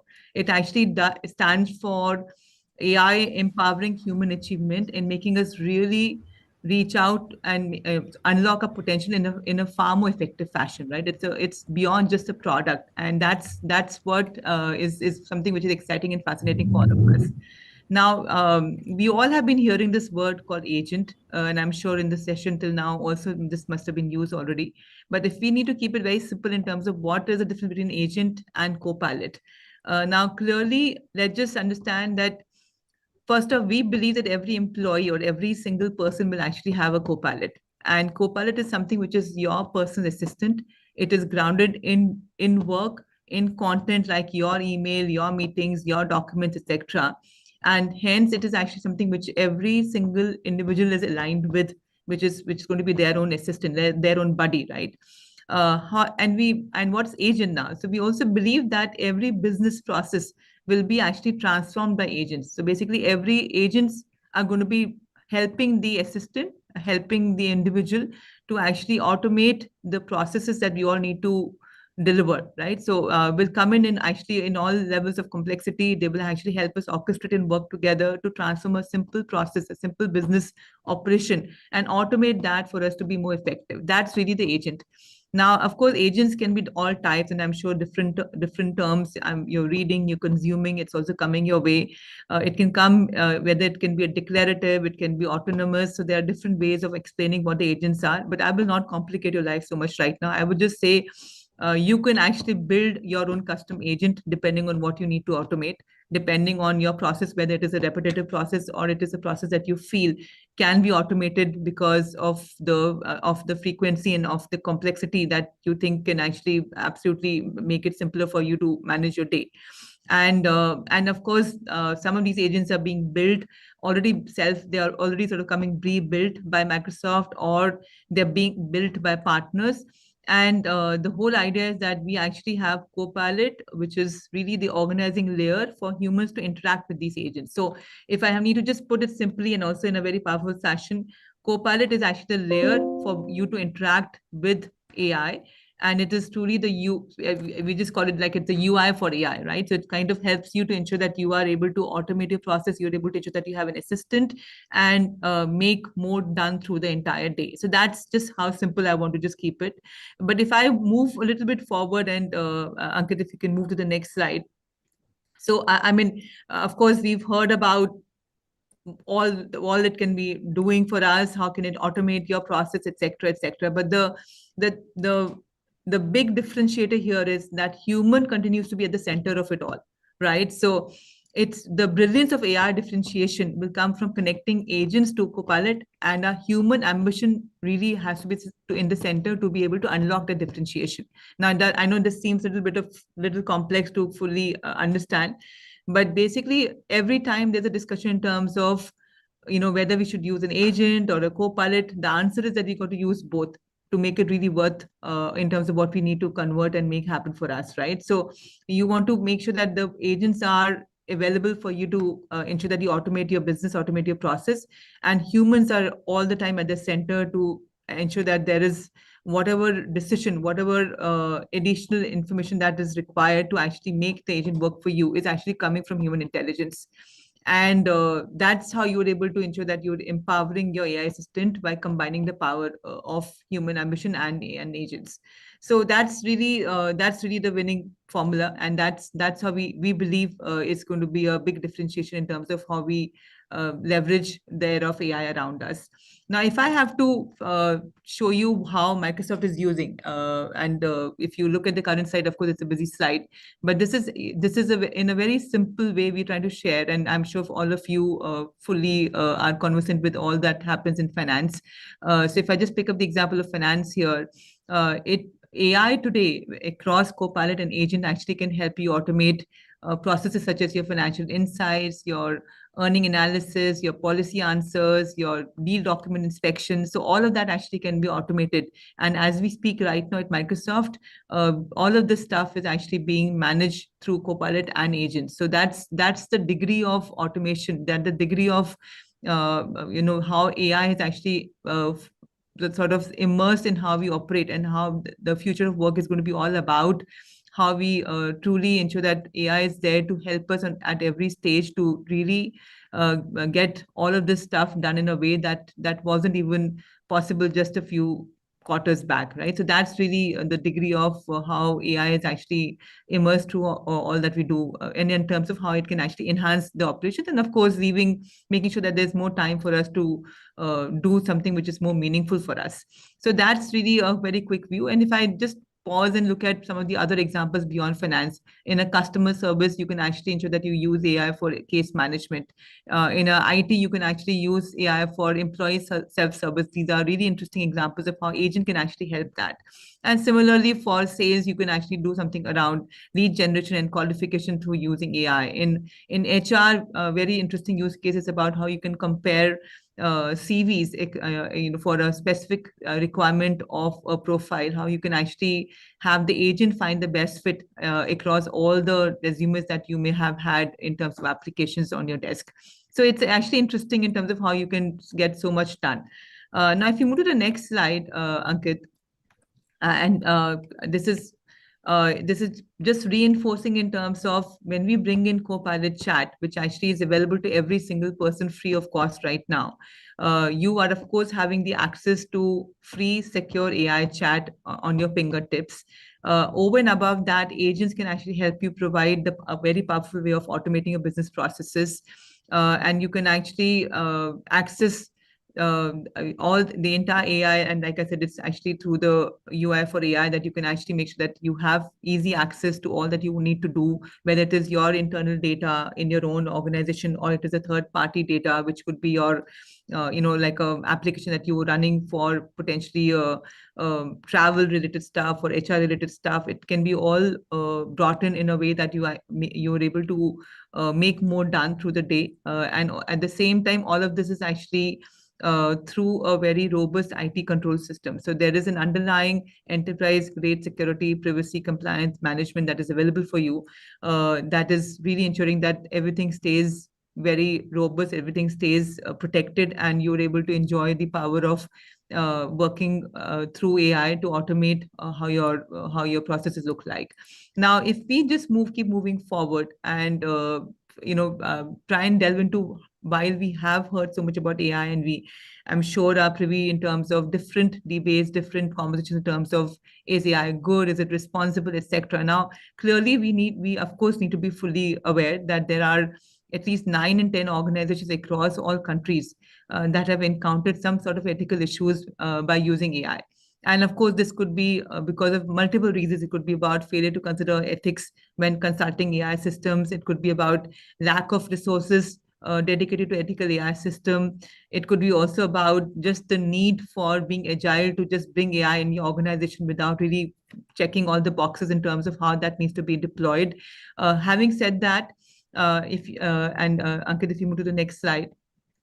Having said that, at Microsoft, we actually have large, or actually I would say huge focus on how we how we think about responsible AI.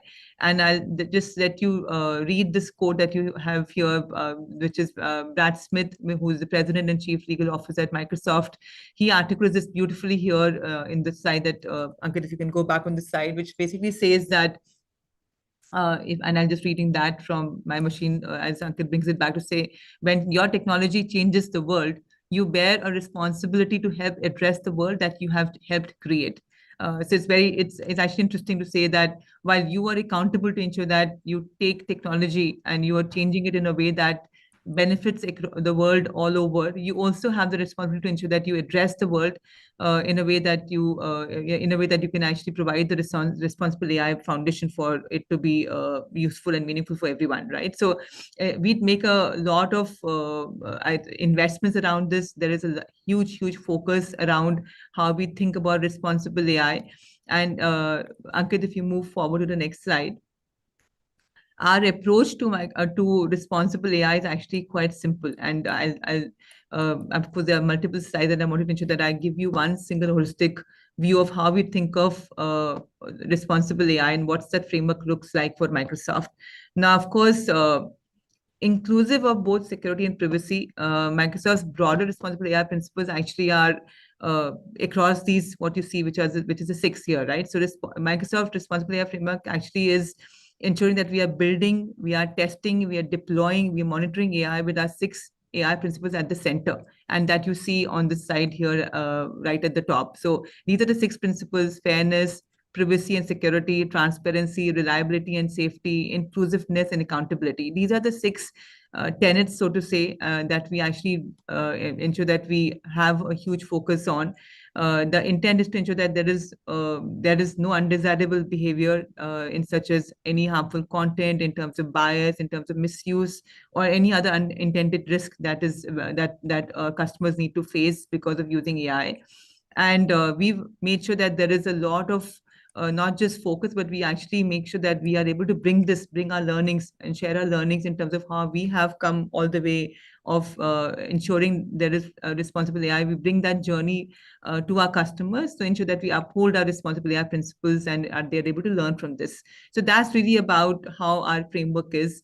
Of course, a lot of the stuff that you see on this slide is something which is difficult for, I'm assuming, for some of you to fully understand, but I can absolutely just reinforce to say that we use our own best practices and learnings to provide people and organization with capability and tools to build AI applications and share some of the highest standards. So there is a lot of focus. There is sort of, I would say, beyond just focus, there is a large team, which actually is the largest world over in terms of who are committed to ensuring that we uphold these principles at the highest level.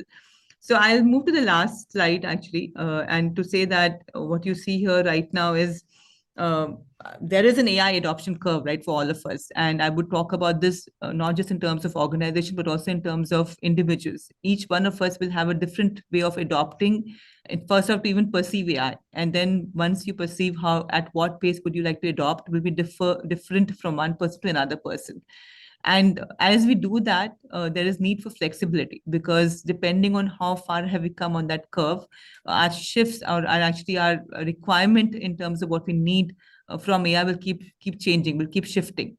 And therefore, there is not just a need for us to keep get on that journey fast, but also to ensure that we are fully aware that we need to keep upskilling ourselves in terms of competencies required in this new world. So truly, it's really about accelerating our own AI transformation, ensuring that we are on that curve soon enough to know that we're on this journey quickly, because there is no rethinking about being on this journey or not being on this journey. That's where the world has moved already. And every employee, every single individual, every single organization, actually, one is imperative for them to be on this journey, and 2 can actually start this journey with Copilot Chat, which is freely available to all of us. That's really that's something which I'm hoping everyone is aware that it is freely available to all of us. All of us can actually go ahead and have chat available in terms of how we can start using at an individual level as a consumer, and also as a commercial user, even with free chat, even as a commercial user. And of course, for a more advanced version, there is a richer version of my MT65 Copilot, which also is available. So those are absolutely interesting ways of getting on this journey. And if Ankit, if you could move to the last slide to say that it's important that we get one, we are aware that this is important for us to get started, and the sooner we start, the better it is. And there are resources, there are various links, Ankit, on the next slide, that you can absolutely, I'm assuming we'll share this deck back with you, so you can feel free to look through some of these resources, some of these links and repository of knowledge that you can double click on as you begin your journey and get started ASAP. So with that, Ankit, back to you. Thank you so much, Shruti. Pallavi, if you can check, if you can go Yeah, to your. Ankit, if you can share the slides that I have shared, maybe I'll just talk through. Yeah, just give me a moment. You can start it off from slide 16. Yep. Till the time this is opening, Shruti, if you can tell the audience, like, how can they get this free version of Copilot Chat, this enterprise version? Yeah, I'll put it on the chat. Ankit, is that okay? Because Sure. it's linked straight off, so I can put it on the chat here as well.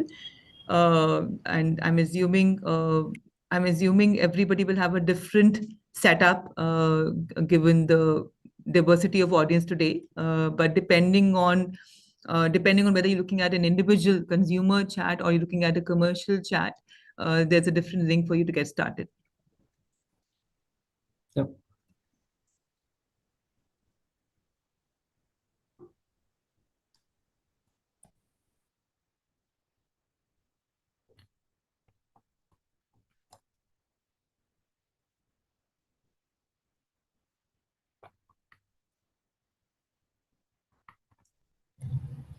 While that's coming up, I just wanted to call out that sometimes, as you have seen, how Ankit as well as myself showed how you can engage with Copilot chat and get the responses, get the chart, and the responses on what is available out in the web, the latest, as well as across the work, how it can scan through and bring you the right information that you're looking for. While that said, there are at times I need a deeper expert level analysis. And that's where I can leverage analyst agent in M365 Copilot. These are agents that are made available right within the Copilot experience, like the one that you saw in the previous, the demo that I was showing. Ankit, is it coming up? Yeah, it's maybe it's just taking some time. Yeah. Okay, sure. So these are agents. You can think about it as an expert with knowledge and skills that you are looking for. We can have an expert for for the reconciliation of the documents, even like a researcher for document build. So we have multiple analysts across multiple verticals and horizontal departments that we have. You can always build an expert agent, like it could be a help desk, like the one that you can see here right now. Yes, I think you have to bring up the slide mode. Yeah, 1 second. I think it's just saying it's getting your presentation ready. Okay.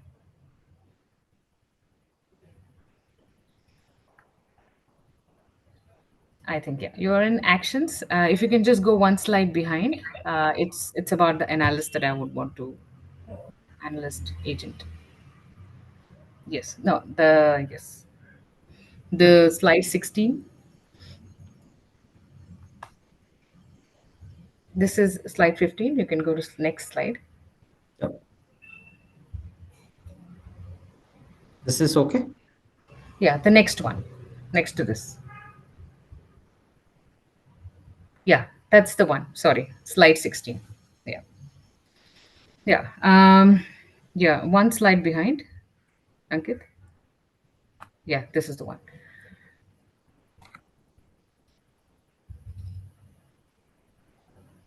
Yeah, this is about, I'm not sure why the slide 16 is not coming. Yeah, sure. So here, as you can see, I can bring in that information, provide an Excel sheet, and then I can ask Copilot to reason over the data that is available, and give me a bar chart, and also draw the trend line that is available, so that I can actually go through the data that is available in the Excel sheet, rather than going to an Excel and doing a deep reasoning, which in certain use cases that you may have to do that. But if there is something that you want to quickly run through, you can actually give an Excel sheet right here and ask for, add the trend line in the chart for the bar chart that it has already provided. And you can further, with the prompt, you can go deep on the kind of report that you're looking for. Once that is done, you can always take it on to your PowerPoint presentation, or it could be shared over an email. It's not just about the bar chart, it can also give you a summary of the trends right there within the chat experience, which you can quickly share it across with your team. Moving forward, what I would like to show is the Copilot action. This is, you can think of action as a preferred smart workforce that Copilot can run automatically on your behalf. And there are tons of templates that are made available. So these can be scheduled, triggered, make them perfect for repetitive and deadline driven CA tasks, like what Sandeep mentioned. You can put them on a task for doing a research. So here I'm looking at how I can summarize the communication across my email, chat, and conversation and meetings that happens. And I want Copilot to take that on and bring me the information that it cuts across all these multiple touch points and give me a quick summary so that I can get on as I start my day. So here you can see, instead of scrolling through multiple 50 emails, Ankit, next slide. I can click on summarize the communication, highlighting the action. And with just that, I can provide whether it should be in emails, it should be in Tmail, Teams. I can provide what kind of information that I'm trying to unearth from emails and Teams messages. And I can ask Copilot action to give me this every 24 hours, notify me over what is available in the email. Instead of scrolling through 50 emails, and I know you receive tons of emails in a day, and in just you can just let the Copilot help you catch up every morning, or it could be every 6 hours. And in seconds, I can get the smart summary of all the client queries, new document uploads, or GST filing deadlines that are there. And this really saves me tons of time. And if you go to the next slide, you will be able to see, Ankit, um, and how the information is presented. Here you can see I have got a quick summary of email and team messages that I have received across GST and tax filing. While I may have just one email because it's a demo tenant that I was working on, but sure, for sure, you will have tons of email, and this for sure would help you in getting a quick snippet into all the emails that you have, rather than trekking over the pile of emails that you have in your inbox. This would be a smart way to get it summarized for you and give you a kind of a summary every now and then across 6 hours, to give you what's happening in your inbox and what are some of the things that you need to focus more on. With that, I would like to move on next, where you can also just want to call it out that you can as well leverage the gather action that is available. Imagine if your job involves connecting with multiple people and gathering, like for example that you can see here, where I have to connect with Lizia and Led and the launch team and collect some of the status report. For example, in your case, you may have to chase your tax team for status on GSTR. and you may have to follow up with your audit reviewers of the client ledger verification. It could be about collecting missing voice proofs for invoice proof for reconciliation. So all of this is something that you can, if there are multiple people involved, you can just select that. And as you can see here, I can just click on create by having that customized message that I have. And this is how it will notify people on the information that you're looking for. They can input the information that you should be aware of and click on submit. What finally Copilot does that for you is it just doesn't present you the information as is, just a dump of every information captured from multiple people, but it would beautifully summarize it with also citations on if the first pointer is picked up from the input from Liz, it calls it out as a citation that these are the information that has been pulled by, who has provided this information to have this quick summary that it has provided. So going forward, so this was all about how you can leverage actions. You can manage actions, you can turn it off when you want, you can turn it on when you want. But going forward, let me just now give you a quick peek into how Outlook performs. Having a co-pilot in Outlook, I'm sure for you as CA, email is a gold mine, right? You have multiple client queries, compliance updates, deadlines, everything lands there. And with Copilot, I just have to ask, summarize the tax related email, and I instantly get what matters. No digging is needed.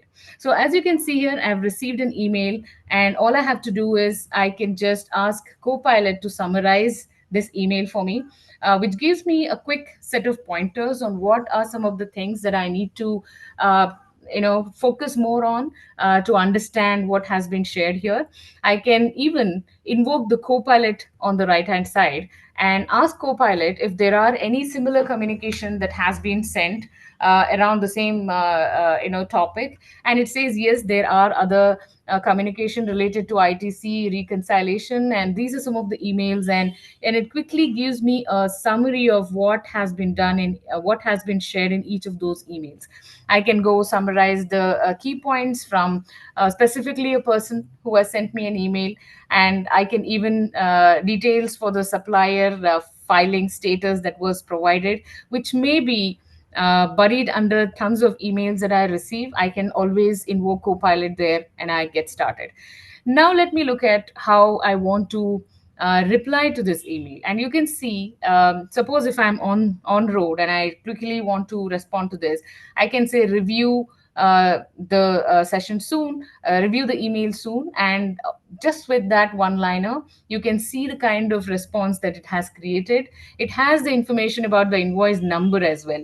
If I had to do this, I had to copy from the mail sent, copy the invoice number, have them all embedded. But if you see, Copilot does that for me automatically and makes my life a lot more easier when it's about sending out an email and replying. I don't really have to wait. While, as I mentioned, there is a requirement to declutter your Outlook. Be it everyday pile of emails that you get. Here you can see that Outlook helps you to prioritize on high priority emails. You can see on the top, it automatically brings in the email that you should be prioritizing. And for each email, it is providing a summary. What is really important is what I just did is from the tailwind traders, these are the emails that I want Copilot to prioritize and make sure that when an email arrives from Tailwind, it should prioritize that as a high priority and stack it up on the top rather than the normal priority emails that I generally receive. So this was about how you can prioritize and declutter the emails that you receive in your inbox. And moving forward, this is really interesting. In this demo, I'm playing the role of someone. If you can just go to the next. Yeah, that's right. So here I'm in this demo, I'm playing the role of someone from a collection department, and I have just received a customer email asking for their account statement. Due to few discrepancy they have noticed, they are asking for an account statement. And now traditionally this would mean I would have to log into an ERP system, fetch the account statement, check the aging report, look up the past payments, manually draft the response. Only then, I can reply. That process could take about 30 to 45 minutes, depending on the complexity. But now I have Copilot Finance in the loop. So I can immediately just click on the Copilot Finance on the right top corner that you can see there.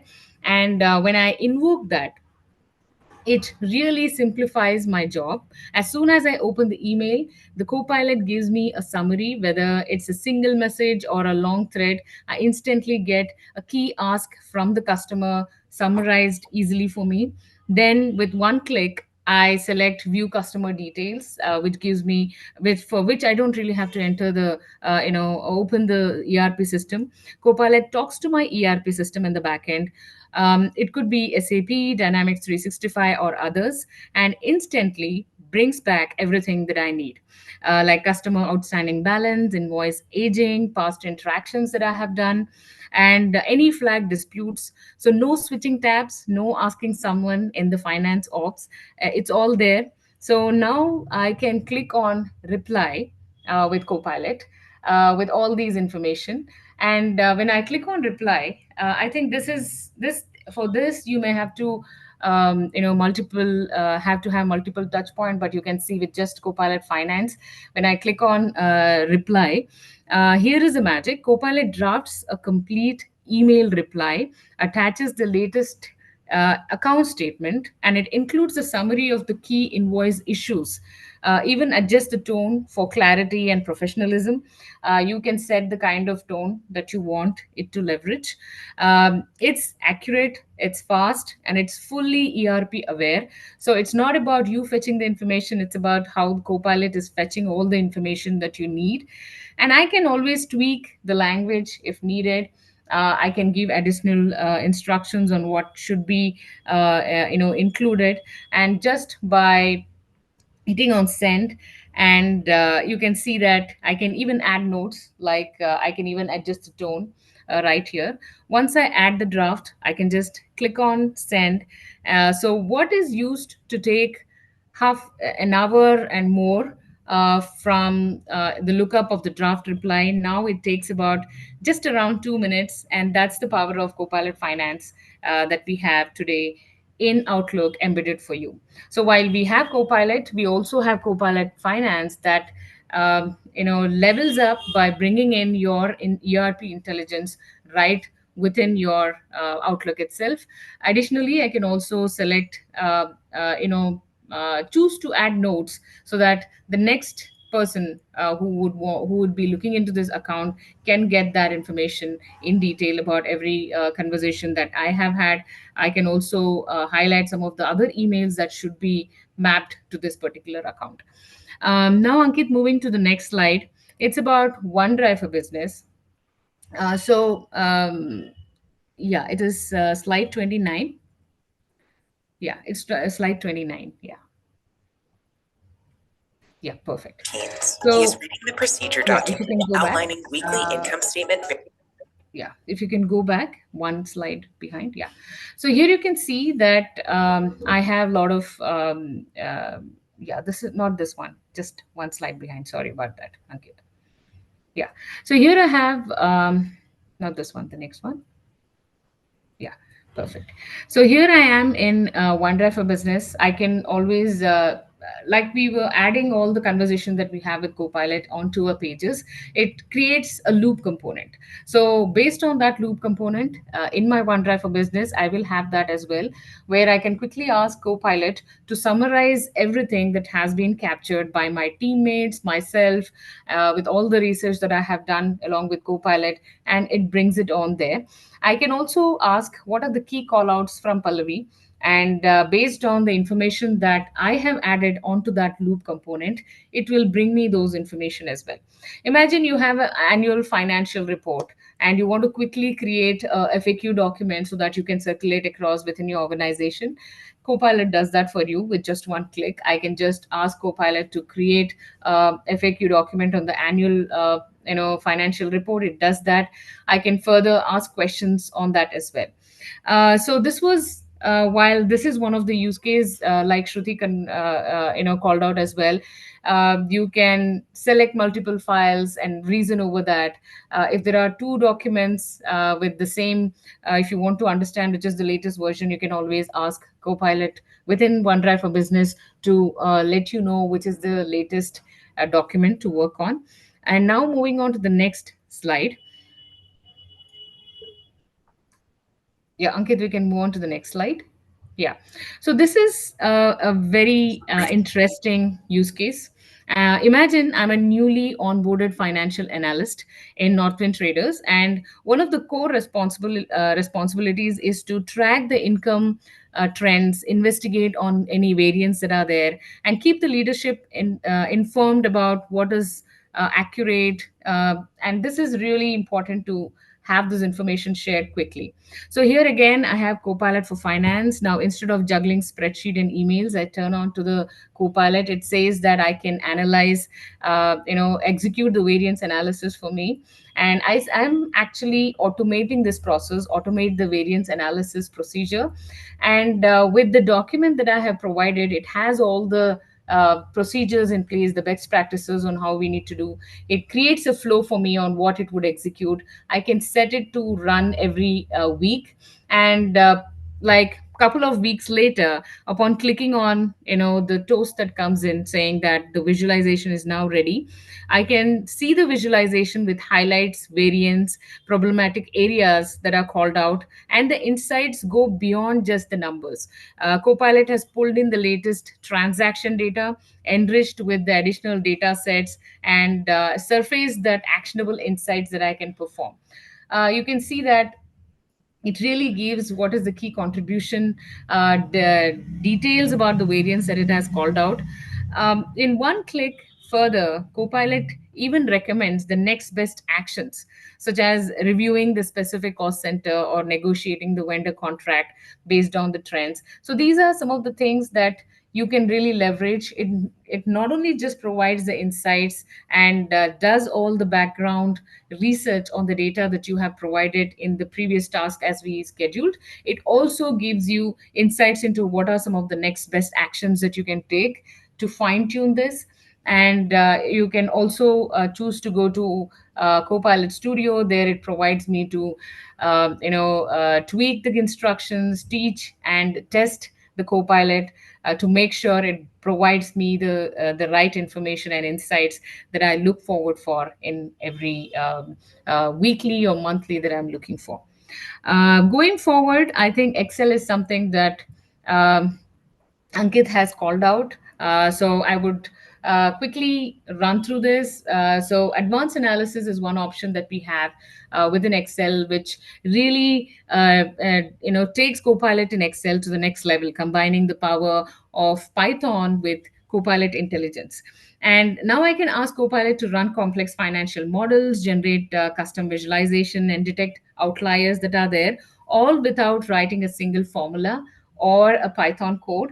And as you can see here, when I say leverage advanced analysis, it automatically runs the Python code, runs the analysis, and it provides the information that I'm looking for. I would like to skip through and move on to the next slide, because this is something that Ankit has already covered. Before I move on, I just want to call out one important thing. If you can stop that, Ankit. Yeah.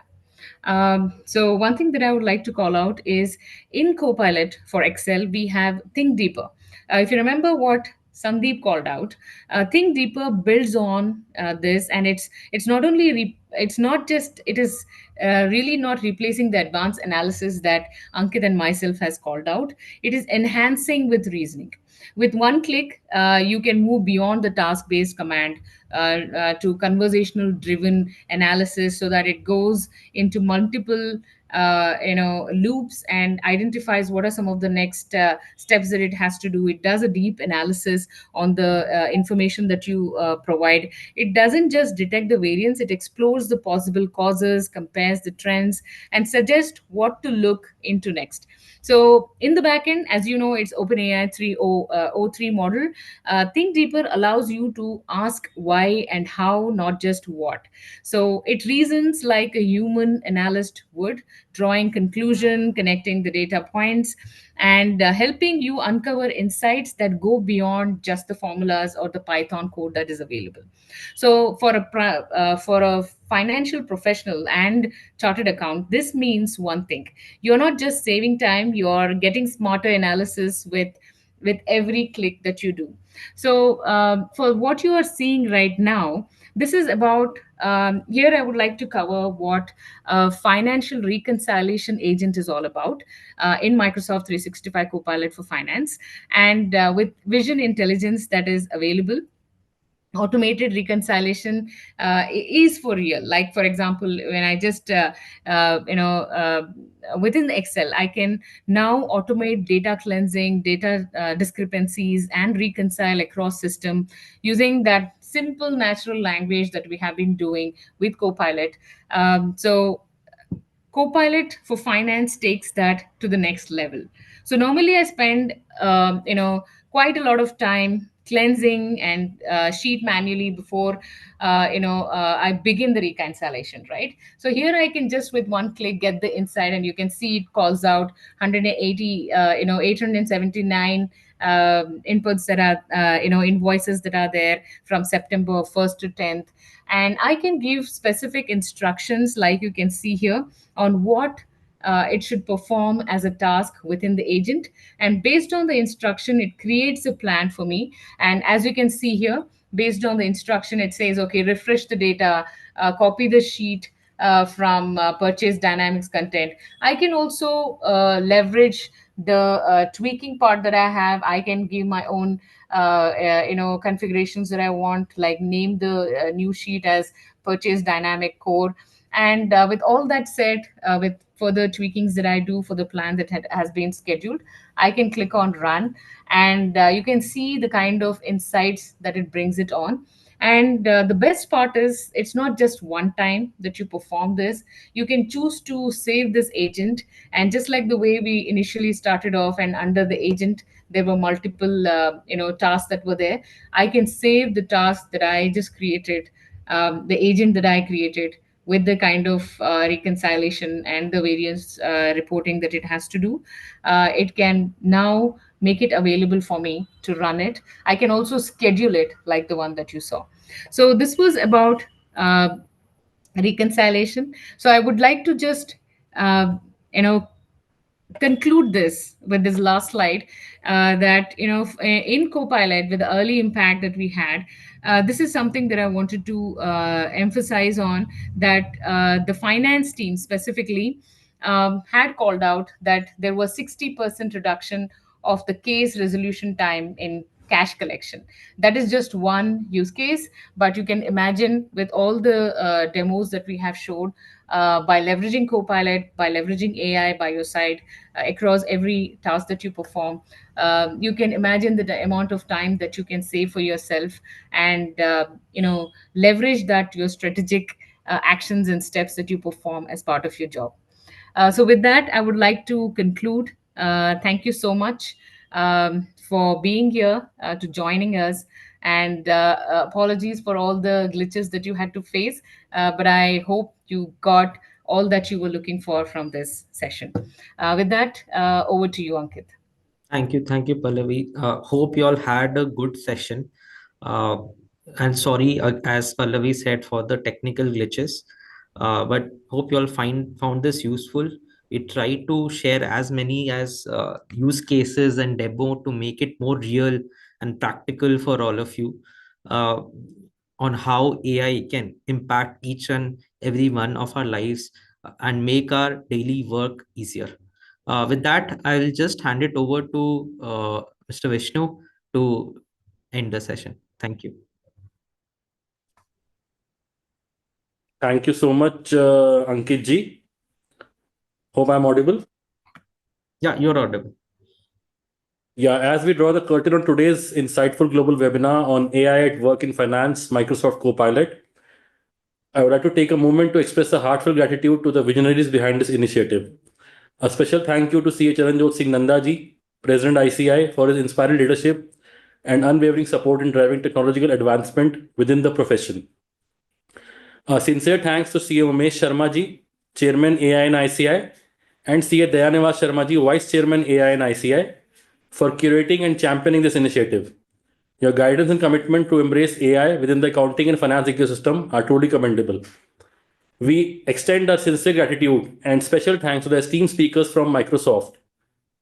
In no particular order, Madam CA Aruna Singh ji, Microsoft India CFO, Shri Sandeep Alur ji, CTO Microsoft Innovation Hub, Madam Shruti Bhatia ji, Director Modern Work GTM, C. Ankit Hidia ji, Senior Finance Manager, and Madam Pallavi Lokesh ji, Senior Architect MS Innovation Hub. Thank you for sharing their invaluable insights during today's session. Your deep dive into Microsoft Copilot and its real-world applications offered our audience a clear, compelling vision of how AI is transforming productivity and redefining the future of work.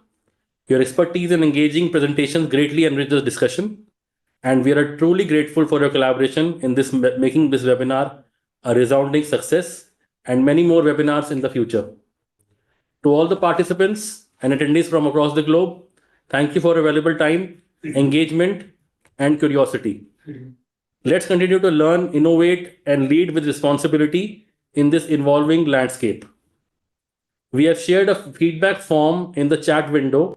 We request all our viewers to give their valuable feedback about this webinar and how can we further improve our webinars and create more topics for webinars. We look forward to welcome you to future ICAI events. Until then, stay curious, stay inspired, and keep exploring the world of AI. Thank you. Thank you so much. The viewers may stay connected for 5 minutes for the feedback on the webinar. Thank you. The link is in the chat box.